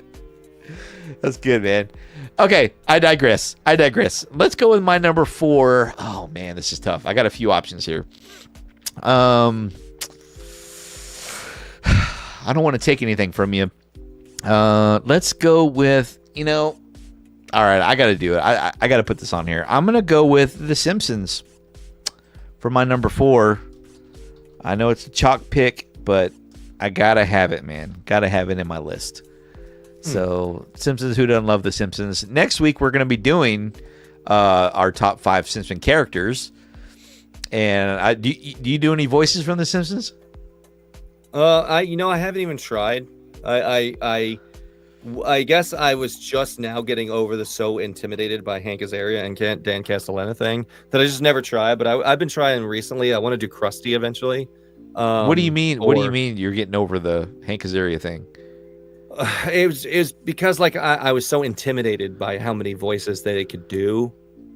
Like because he's like Chief Wiggum, he's Moe, he's oh man, there's so many other ones that he does. Yeah. But I think my favorite character in The Simpsons is probably Mr. Burns. Oh. Because I just love the way he is. It's a great representation of like really how rich people are. Like, oh, Smithers, like, Yeah. What was that one where Smithers was having a very erotic dream about about him, and he was like at that play, and he was like Smithers, and uh, I always loved the joke because I like the old Simpsons better. Like the first 10 seasons were like great to me, and then I was like, but like yeah, for sure. I like those like the joke that he kept doing with Homer where he just kept forgetting his name. Like, he's just like, Smithers, who is this Hellcat? And it's like, it's Mr. It's Homer Simpson from one of your drones, Sector 7G. Yeah. Simpson, huh? Like Simpson, eh? I remember him, or something like that. Like, it was just really funny, but I really do want to do like different voices from those shows. The small cast does all the voices, Absolutely. Yeah, that's what I noticed about it. And I remember seeing an interview where one of them said, I was kind of pissed off that I'm getting the same paycheck for all these different characters for doing all these different characters on the show, but it's still the same paycheck. I don't get paid for each and every one of them, kind of thing. I love Hank Azaria. He's hilarious. Even his other work when he's not even doing voiceover work, he's still a hell of an actor. Oh yeah, like I was watching. You have no idea how many like things he was. Like I was watching that old movie Dodgeball with Vince Vaughn and Ben Stiller, and he was like the young version of what eventually was like Rip Torn's character. Patch. Yeah. Patch's O'Houlihan or something. Yeah. And it was like that informational video. He's just like, pick out the strongest or the strongest kids, so that way you can gang up on the weak ones, And I was like, that's and he was like on the birdcage and Night at the Museum, because that meme is coming around now, the Night at the Museum 2 one, where he's just like, this is the no touching zone. No, do not cross this line, And I was like, God, this is so funny. But I also liked him in like abstract ones that people don't seem to like remember, like he was in this one movie called Mystery Men where he played a character called the Blue Raja, and and that was also a Ben Stiller movie, which was hilarious because they worked together so much. But just he did different voices in every movie, and I just thought it was really neat because he was like a jack of all trades actor. For sure. Yeah, I remember seeing him in a random Simon Pegg movie called Run Fat Boy Run. If you've never seen it, it's that movie was, man, I'm trying to remember if it was any good. Like it had the same, I don't know, that wasn't an Edgar Wright movie, right? I don't think it was. It had to be a different director, but it had.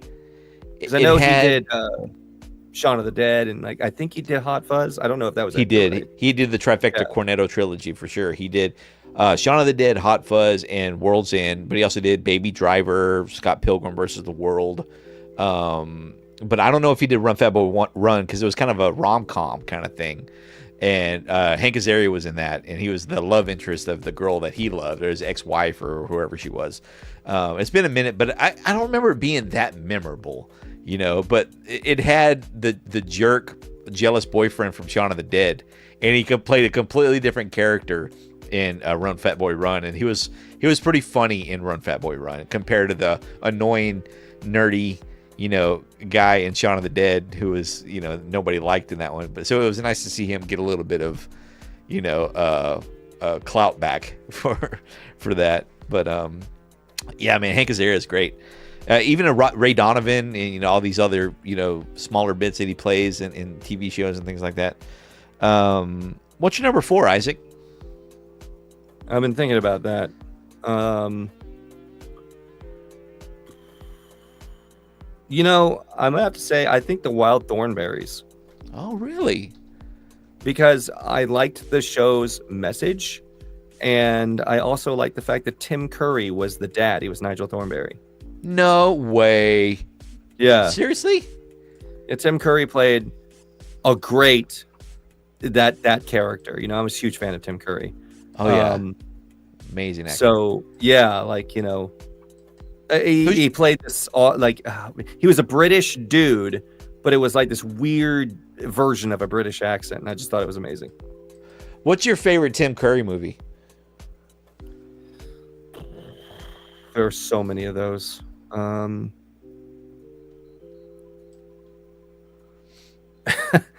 I'm not sure. You know, I really liked him in Clue. Okay, I classic. really liked that one. And then for like some odd reason, I really liked the ones where he was just a one-off character, like in the Lethal Weapon parody, Loaded Weapon, where he was the Wilderness Girls character. Or I forgot about that. yeah, I remember those things. It's like Wilderness Girls, you know, and That's right. I totally Whoopi forgot about Goldberg was you know, it's like, isn't it a little late to be selling cookies? And he's like, headmaster wants us to meet our quota, you know, like, or something like that. And Yeah. I was just like blown away because I'm like, this is really funny. Or like he was in the Scary Movie movies as the guy who Right. owned the mansion or something. I just thought it was really hilarious. Yeah, he's like. But he like, played so many good roles, like Rocky Horror Picture Show, Legend, you know, all the stuff that, you know, usually you would name. But like, Yeah, to I me, think- I'm just like, I like his obscure stuff.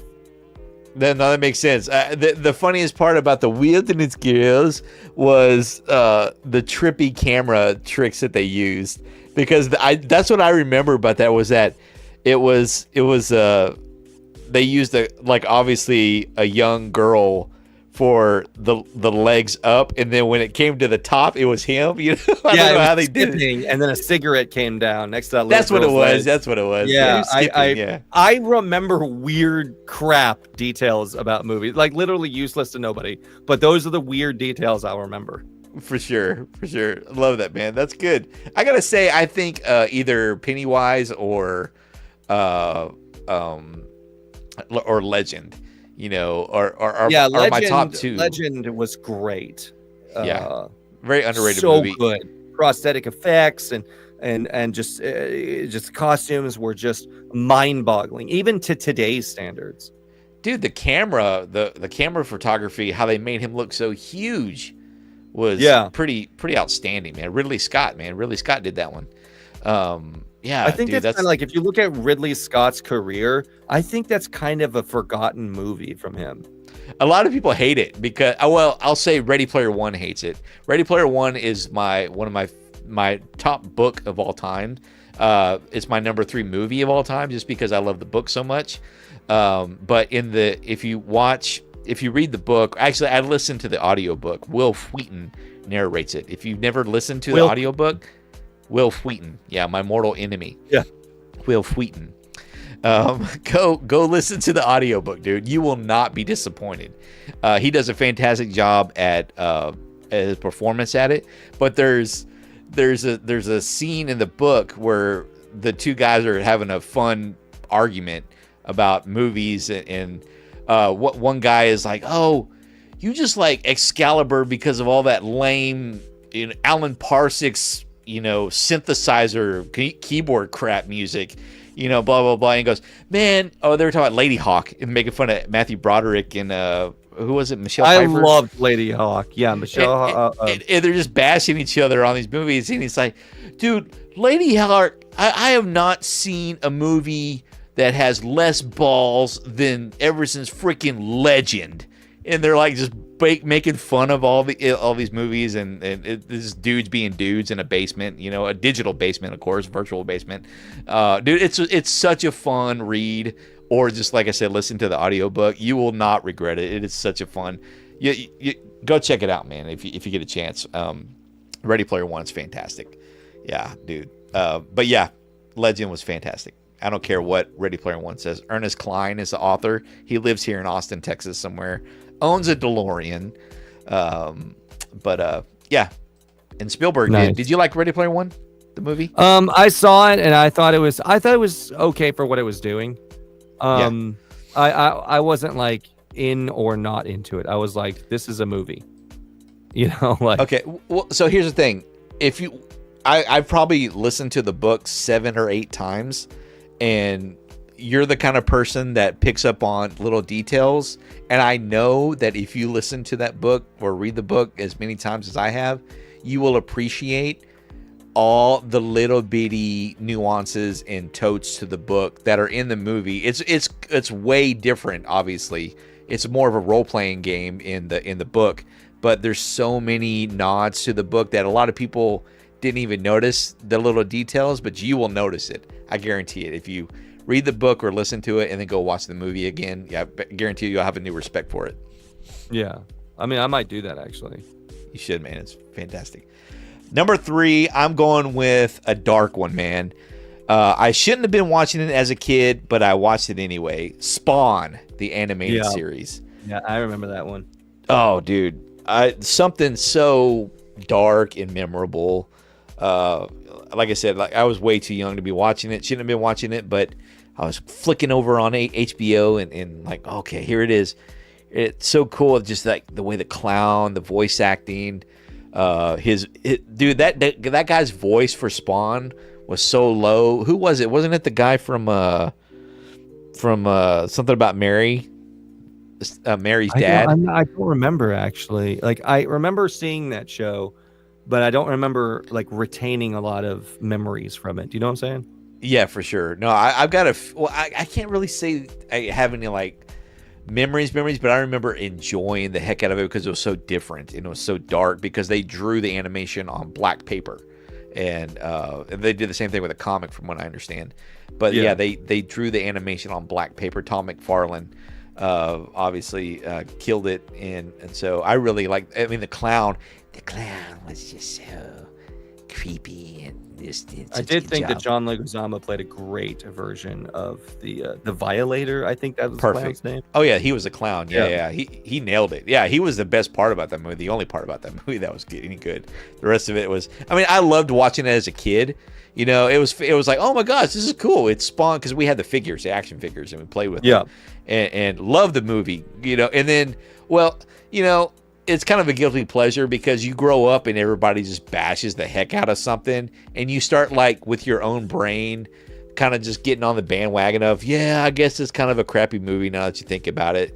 But I don't know. Still, it's one of those things where it's still a nostalgic movie for me and I'd still watch it, probably to this day, even though it wasn't probably the greatest. It's one of those movies that is bad, but like bad in a good way. Yeah. For you sure. know, like, if you could, I definitely want to watch it with a group too. If you can watch it with a group, watch it with a group. Yeah, no doubt. Absolutely. Oh man, you got a number 3? I was thinking about it. Probably weirdly like something like, because I'm bumping stuff off because I can't think of something, but I think All Real Monsters was a great Nickelodeon show. Another one I didn't get a chance to watch, man. You and I are just a few years apart in age, I think, and I was on my way out of Nickelodeon when these Wild Thornberrys and Real Monsters were rocking it. Like, when were you born? Like, what year? 82. Oh, okay, yeah. So we're like essentially 2-year-olds aren't that far away because I'm 40, so. Oh, we're only 2 years apart. Yeah. Okay. I just got the Keanu Paul Rudd gene where I don't really look 40. I'm just gonna choose to believe that. You believe it will, sir. Okay. Well, so I don't know why I didn't get into Wild Thornberrys or All Real Monsters for whatever reason. But I guess that 2-year difference made it, made a difference. But yeah, I didn't really watch All Real Monsters. So what was your take on Real Monsters? Well, it actually has a personal connection now. I like that show because it was so like weird, and it was like, we're gonna do the opposite. Monsters love the garbage, and they like, it's kind of like the first to me, when cartoons are doing gross stuff, that's kind of when Nickelodeon was at its big version, and it was kind of like using fears but explaining the fears, as in these are people doing their jobs, and this is what they go to school, and the monsters in the closet are actually students and they're trying to learn, so it's kind of like, it was very much like Monsters Inc. before that was ever even a thing. Oh, that's cool. I like that concept. And it was pretty cool, and there was a character, the teacher, one of the main characters, was named the Gromble, and I had a personal connection to that character because I loved his voice. And years later, I would he's now one of my friends. His name is Greg Berger, and he's done that voice, many other voices, but he also did Grimlock in Transformers, which was my show. Very nice. And he also did. This is probably, I mean, spoiler alert. This is probably my number 2 because I'm going to knock one off of it. But he also did a cartoon where it was him and Jason Alexander doing this show called Duckman, and that would probably be my. Yeah, it was super bad. It is not a kid show. Okay. And Jason Alexander plays the main character. And if you've seen, Jason Alexander's acting, you can, you really understand, he's like this private detective, and his life's just, he's going after, like his hormones very much control his actions. And it's like 3 seasons. It's really funny. But the Greg Berger plays this like, this noir like voice, like where he's actually the real detective, but the other guy is actually like the star of it. But it's a weird show. It's made by Kolaski Subco, which is the one who made like all those Nickelodeon rough animation cartoons back in the day, like Wild Thornberrys and All Real Monsters. They did everything back in the 90s. Kolaski. Okay, cool. And so that was one of their adult cartoons, and I just thought this show was so ahead of its time in terms of adult humor on TV. Nice. Really adult humor, like stuff that we're just like, you don't know if you could get away with that even today. And changed a lot, hadn't it? yeah, and I was like, dang, because a lot of it would not be looked as like PC. And I say Duckman because, like, like there was a couple of ties for 2 for me. Like Daria was one of my favorite shows because it encapsulated, if any younger person wants to know what a millennial was like or a Gen X person was like, Daria is a really good representation of like teenage, like not caring about anything and just hating how everything is and trying to go against the norm. And then I'm on the opposite side. I'm thinking, Johnny Bravo was one of my favorite shows because it was like just the character was ridiculous. Yeah, for sure. But like, there was a lot of these. I mean, technically speaking, Futurama is a 1990 show, but it started in 1999. Or Family Guy. That's a 1990 show. Is it really? Did it start that early? Yeah, it started in 1999. Wow. It's been on this awesome. On air for 23 seasons. So yeah, it would have been right around 1999.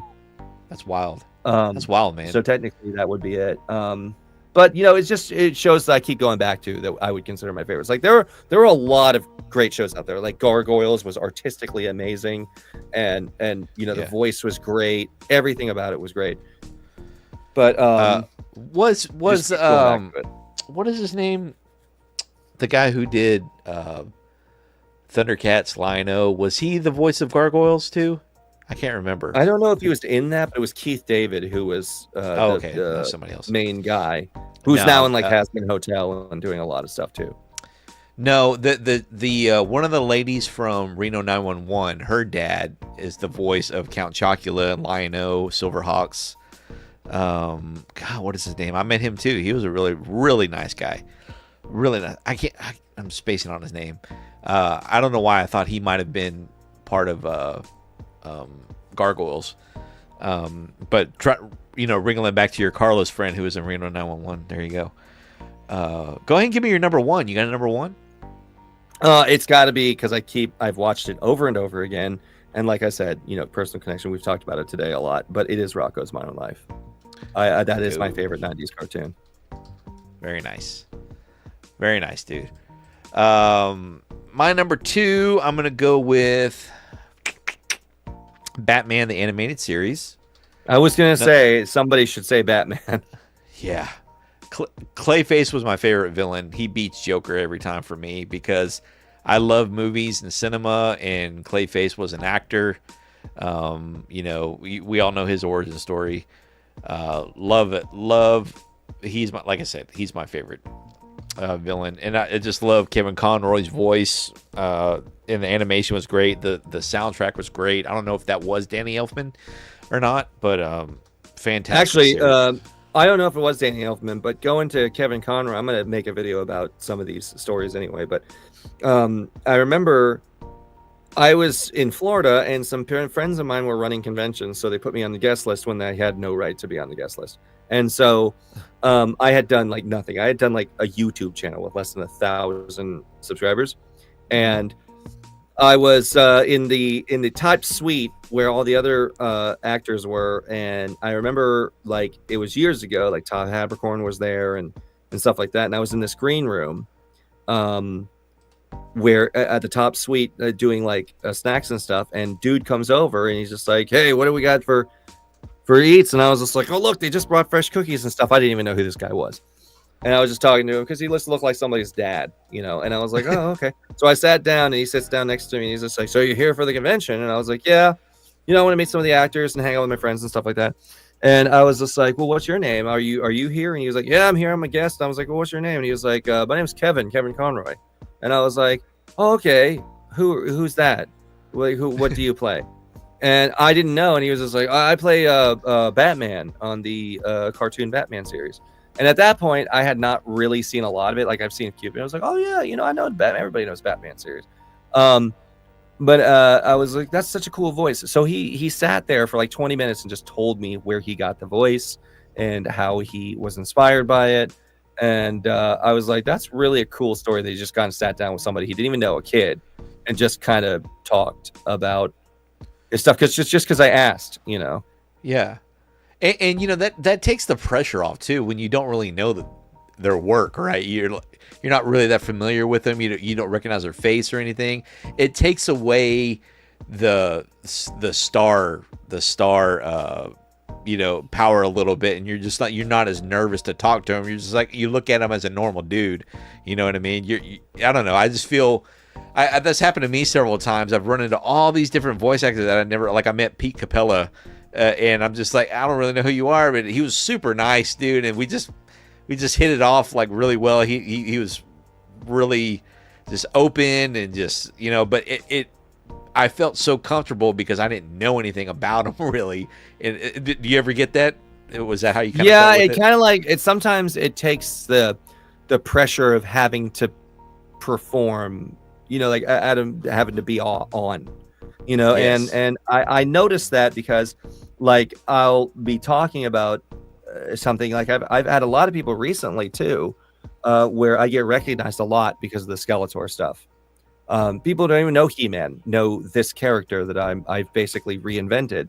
And so sometimes people will like freak out and be like, "Oh my God, you're the voice behind that." So then I'll be like, "Oh boy, they're going to ask me to do the voice and blah, blah, blah, blah," and stuff like that. And sometimes they're like, I think I maybe seen like one of those or anything, but that's cool, So, in one way, I am very, very happy that people had recognized it. And the other way, I'm just like, cool, I don't have to do a billion different versions of this. Like, what's your favorite lines and stuff like that. Like when I go to a convention, I'm expecting people to ask me that. That's what I'm there for. And but sometimes it does take the pressure off when they just have never seen it, what I'm saying, or don't know the face. Yeah, absolutely. Right on. Very cool. That's a cool Kevin story, man. That's awesome. You got to sit down and just chillax with him for a little while. Really fun, he was a genuine guy, and later out in life he had hinted to me about his that he was of the LGBT, he was an LGBT member, and I didn't know that. And I think very much he was hinting to his past stuff about the strength of Batman, and I didn't know any of that, so I thought it was nice that he was kind of hinting to who he really was, Oh wow! Later on, never knew that myself. Before he passed away, he actually. I think you can look it up. I think he admitted that he was, part of the LGBT community. Wow. And I thought that was pretty cool. That's crazy. That's news to me. Right on. Right on. Yeah. Well, you can't take it with you, right? Yep.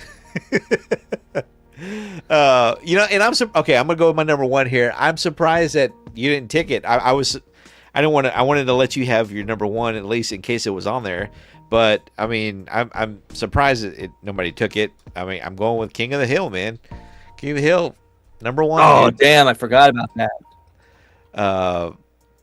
Best. That's so bad. That should have been on my list. I feel bad because King of the Hill I literally always watch still. Yeah. I mean, There's so much good about it. Like if you really think about King of the Hill, this is the genius of Mike Judge. Mike Judge is one of the people that on my bucket list that I hope to work with, even in the smallest sense.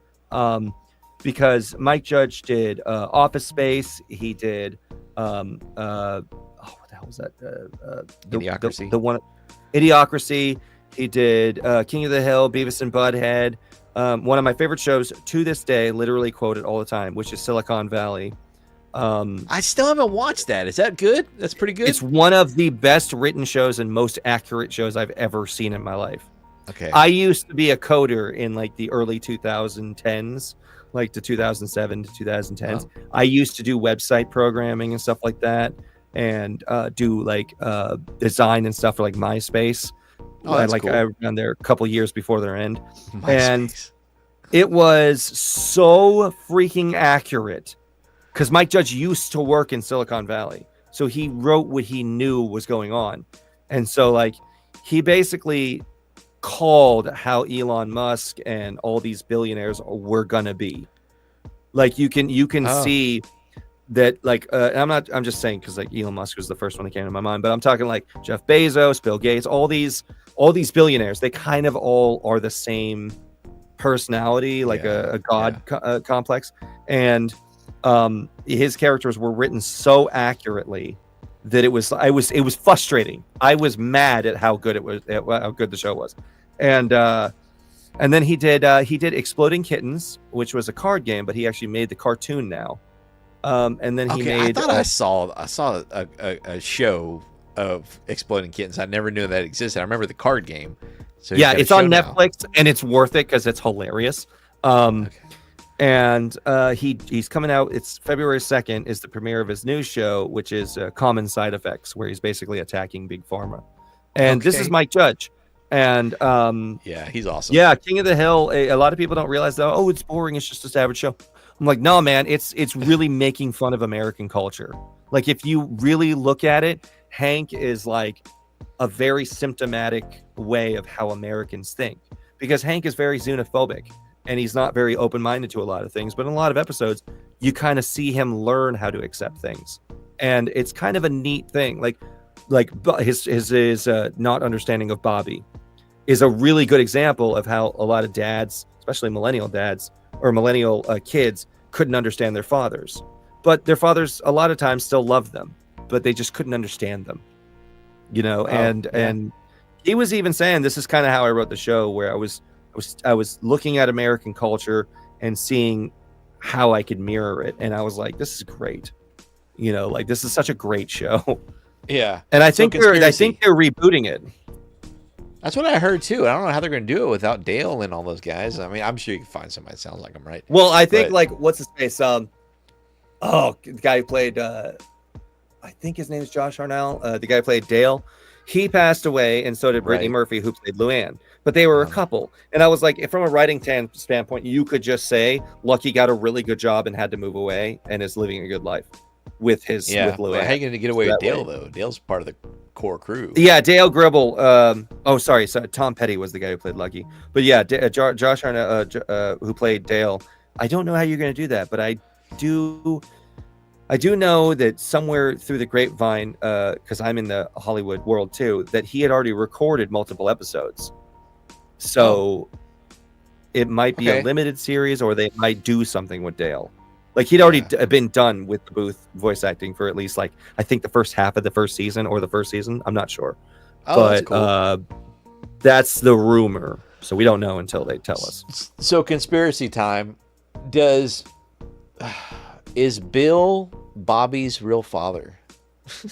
See, I've heard that one too. I think it's a hilarious conspiracy. But you know, it's like I think of like how much Peggy is actually revolted by him, even in private. Probably debunks that. Like in private, she would have had to be a little comfortable with him. Like the episode where she's part of the pyramid scheme, and they go to Dallas to like do the whole pyramid scheme thing for that Meta Life thing.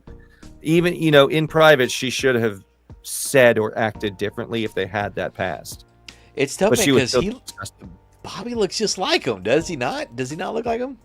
I'm saying, like, he really does, and like, it might be like, and that's the thing, it's like, it might be the conspiracy where Dale always knew that Nancy was having an affair with John Redcorn, but he saw how Bill was and just didn't want to change his life and end up like that. That was the thing where people were like, yeah, he had to know. He just looked at Bill and realized how sad and pathetic Bill was. So he just never let them know that he knew about it. Possibly. I still think that he was too obsessed with the government. To I focus like on that. that. I think that's that. I don't know. I never thought that deep into Dale as far as that goes. I always thought he was just kind of like, just too into the government conspiracy stuff. Well, even it's notice. kind of funny because I wish since like the mid 2000s up to this point, Dale is kind of like a light version of some people in the actual world. You wish it was just back to just those kind of conspiracy theories, No kidding. No kidding, right? Whereas it's like, what how'd you know about the military, helicopters? He's like, helicopters, and I was like, yeah, I wish it was like that still. I wish people were still like this and not getting like outwardly like violent on every political spectrum. Because I'm not very much a political person, but I'm like, I miss when that was the extreme. Right. No doubt. Yeah. But I mean, even then, Mike Judge is such a visionary. He's able to see that's what American culture is. These four guys. All of his films are like that. Like Idiocracy was one of the coolest interpretations of our future. Like Costco becoming the big thing. I am an adult. I have a Costco membership. I can see this coming. You know what I'm saying? Yeah. Like, who is Starbucks? I don't think we have time for a hand job right now. and then Fuddruckers became. Yeah. Like, I thought that was the funniest thing in the world. Like, I was like, right when I saw that, I like, because my comedy that's never matured since I was 15 thought that was the funniest thing in the world. And Terry Crews as Macho Camacho Mountain Dew, whatever. Yeah, dude, you got to get into trading cards. I'm really big into Garbage Pail Kids right now, right? They brought them back. They have all these retro. They're newer. They're like from 2018 and up. They're doing all these awesome throwbacks. I pulled not only like I pulled an auto card. You'll like this one. Speaking of Mike Judge. It's an auto Beavis and Butthead. It's an autographed Garbage Pail Kid card, but it's Beavis and Butt That's Ned awesome. Is what they call them. How they do spoofs on it. But dude, this card awesome. is numbered 25 of 25. So this is the kind of things you look for. But by the way, that card's going for just about $200. Just that one card on eBay right now. Wow. But I pulled a Camacho. Garbage Pail Kid card of all characters to pull. I had no idea they even thought about Camacho as a Garbage Pail Kids card. So you got to get into Garbage Pail Kids. Intergalactic is a good one. They have a lot of sci-fi things if you're into sci-fi, and they're pretty cheap now. They're like really, you can get a whole hobby box for $40, which is nothing because it's a big thing right now. But speaking of cards, we got one more segment and then we're going to get out of here. But let's do this. You're going to love this. You're going to love this.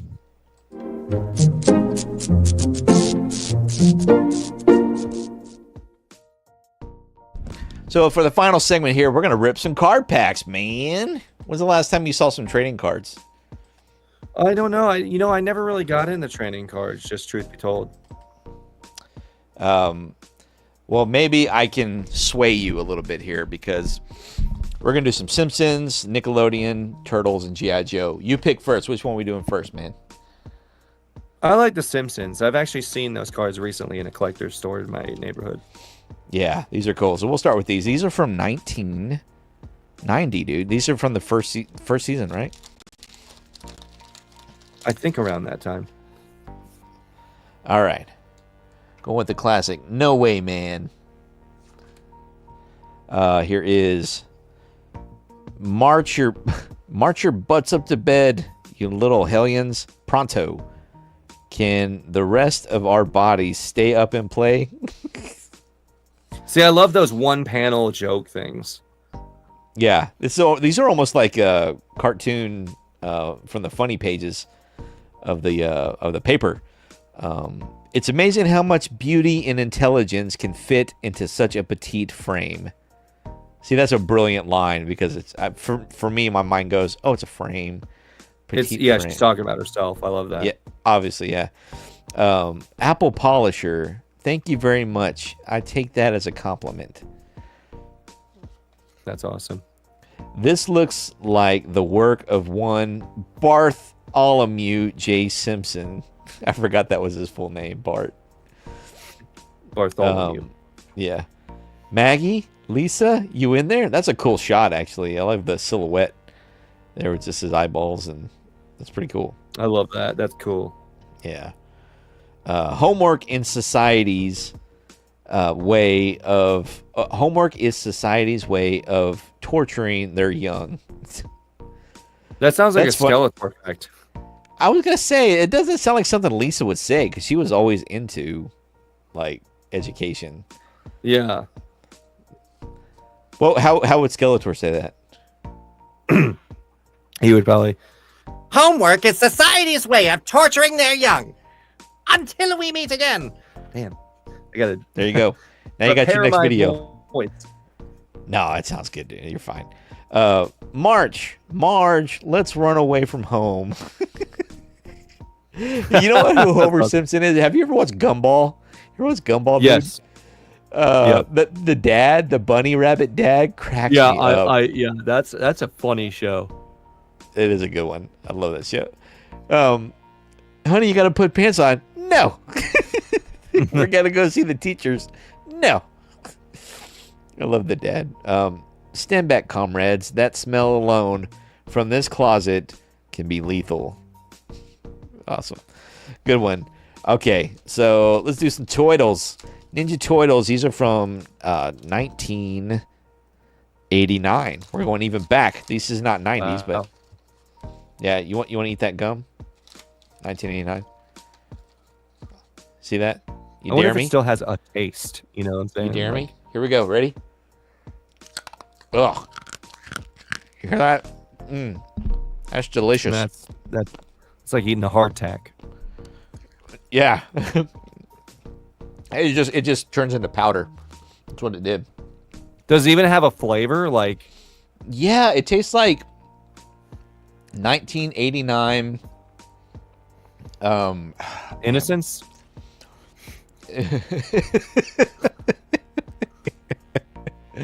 Yeah, I don't know how to describe it. Like, I can't really compare it to anything other than dust.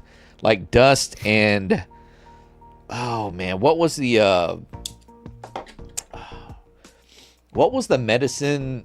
Remember the pink medicine that our parents would give us for? Was it Pepto-Bismol? No, it was for antibiotics. Oh, what was that yeah, stuff called?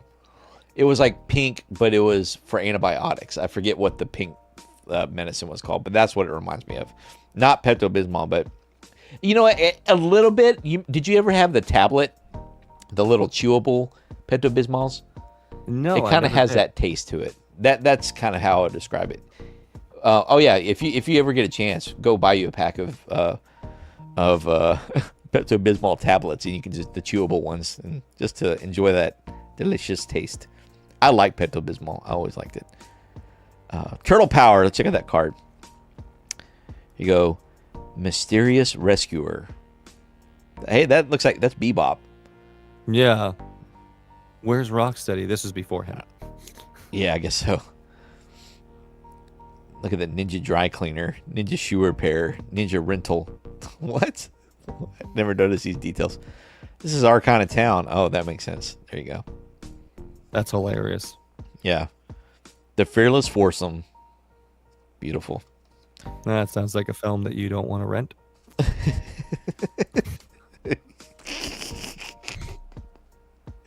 Oh man, my mind went so many different directions. Danger on all sides. The Master's Plan. Master Splinter. There he is. Man with the plan. Love it.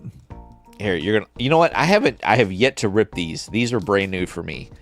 I got a whole hobby box of these things, and these are from 19. It says offer expires. That's not. These are from 19. No, that's another offer. Man, where are these from? It's got to be from the 80s. I thought. They just say offer expires 1992. So I don't know. Maybe they are 90s. Here we go. Oh, check these out. These are cool. I had some G.I. Joes. I couldn't tell you any of the characters, but the Sky Striker. Oh, that's dope. Look at that guy. Interrogator. Love it. I always like the Cobra figures because I was always a big fan of helmets and masks. What is that? Look at that. Does not look like it was for kids. No. G.I. Joe Special Missions. What in the world? What's the special mission, and why is he holding a girl like that? Chuckles. And on the back, you got Chuckles. Oh, that's too funny. Sheep's clothing. What in the... Yeah, that's crazy. G.I. Joe. Here you go. Just a poster. That's cool. Steeler. Another... The G.I. Joe poster here. Battle scene. That looks like Duke and Destro going at it. That's pretty cool. Oh, look. Cobra Commander's in the back just lurking. Honor Roll. Knockdown. I don't know what that is. Airtight. Giggity. Storm Shadow. There you go. Bingo. There's a hit right there, buddy. Storm Shadow. Who doesn't remember Storm Shadow? He's like one of the most popular characters. Yeah. I wonder, are these stickers? I don't know. That's cool, man. That's a good hit. We got Psych Out. I'd say it's a hit. It's not technically a hit. It's just a famous character. Psych Out, Clutch, and then another Special Missions. Those are interesting. Nice. Those are fun. That was interesting. And then here's your Nickelodeon, man. They got 1 sticker, 8 tattoos, and 4 cards, 1 activity card from 1993.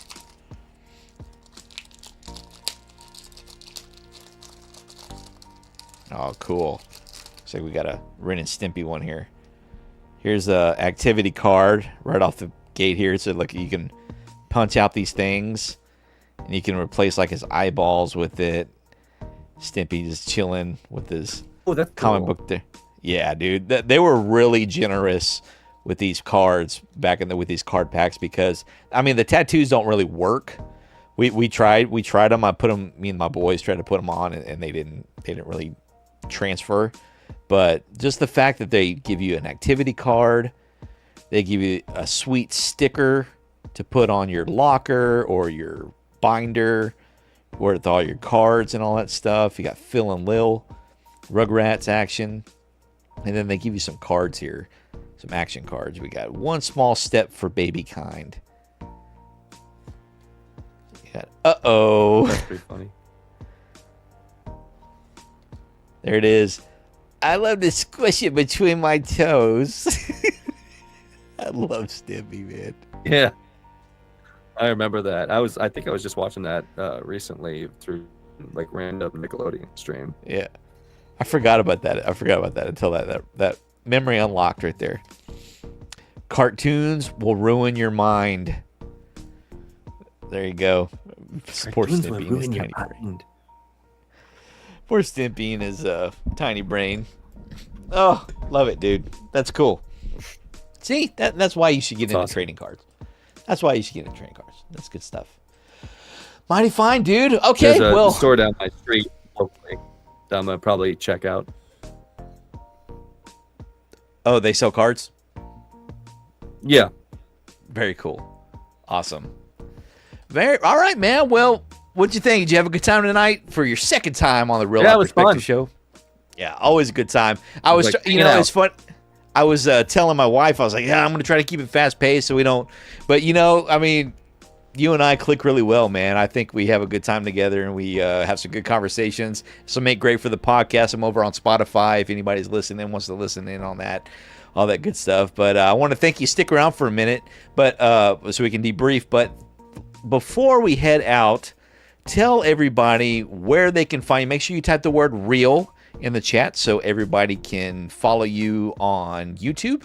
Your link will pop up there, and then also let everybody know where they can find you, what platforms you're on, and if you have anything coming up that you want to plug, this is your time, man. Just let it go in 5, 4, 3, 2, 1. Well, you can find me on Instagram, Facebook, what's the new one? Like Blue Sky, YouTube. I'm trying to do more on there. It's all my name, Isaak Wells. ISAAKWELLS, or just look up Skeletor. I'll probably come up, and I'm always going to be doing more Skeletor on there as much as I can do, and I will be doing more films and projects. And if you want to know anything about those or what those are, just follow me on any of my socials and you'll see them. Rock on, man. Cool. All right, dude. Well, thanks again for coming out tonight on the Real Life Perspective Show. We are going to end it right here. And we will want to thank everybody for joining in with us tonight, hanging out in the chat and all that good stuff. So we really appreciate the support and for hanging out and all that good jazz. But we will catch you guys next week. We're going to be doing a T-shirt giveaway. I've got a Goosebumps T-shirt I'm going to be giving away. So make sure you guys come back for that. And we're going to be talking about our favorite Simpsons characters. But go check out Isaak online on all of his platforms. And we will catch you guys on the next Real Life Perspective Show. But before we go out, give us one of your favorite Skeletor lines, Isaak. I think one of my favorites to this day is Remember, a selfie taken by an orphan is technically a family photo. Until we meet again.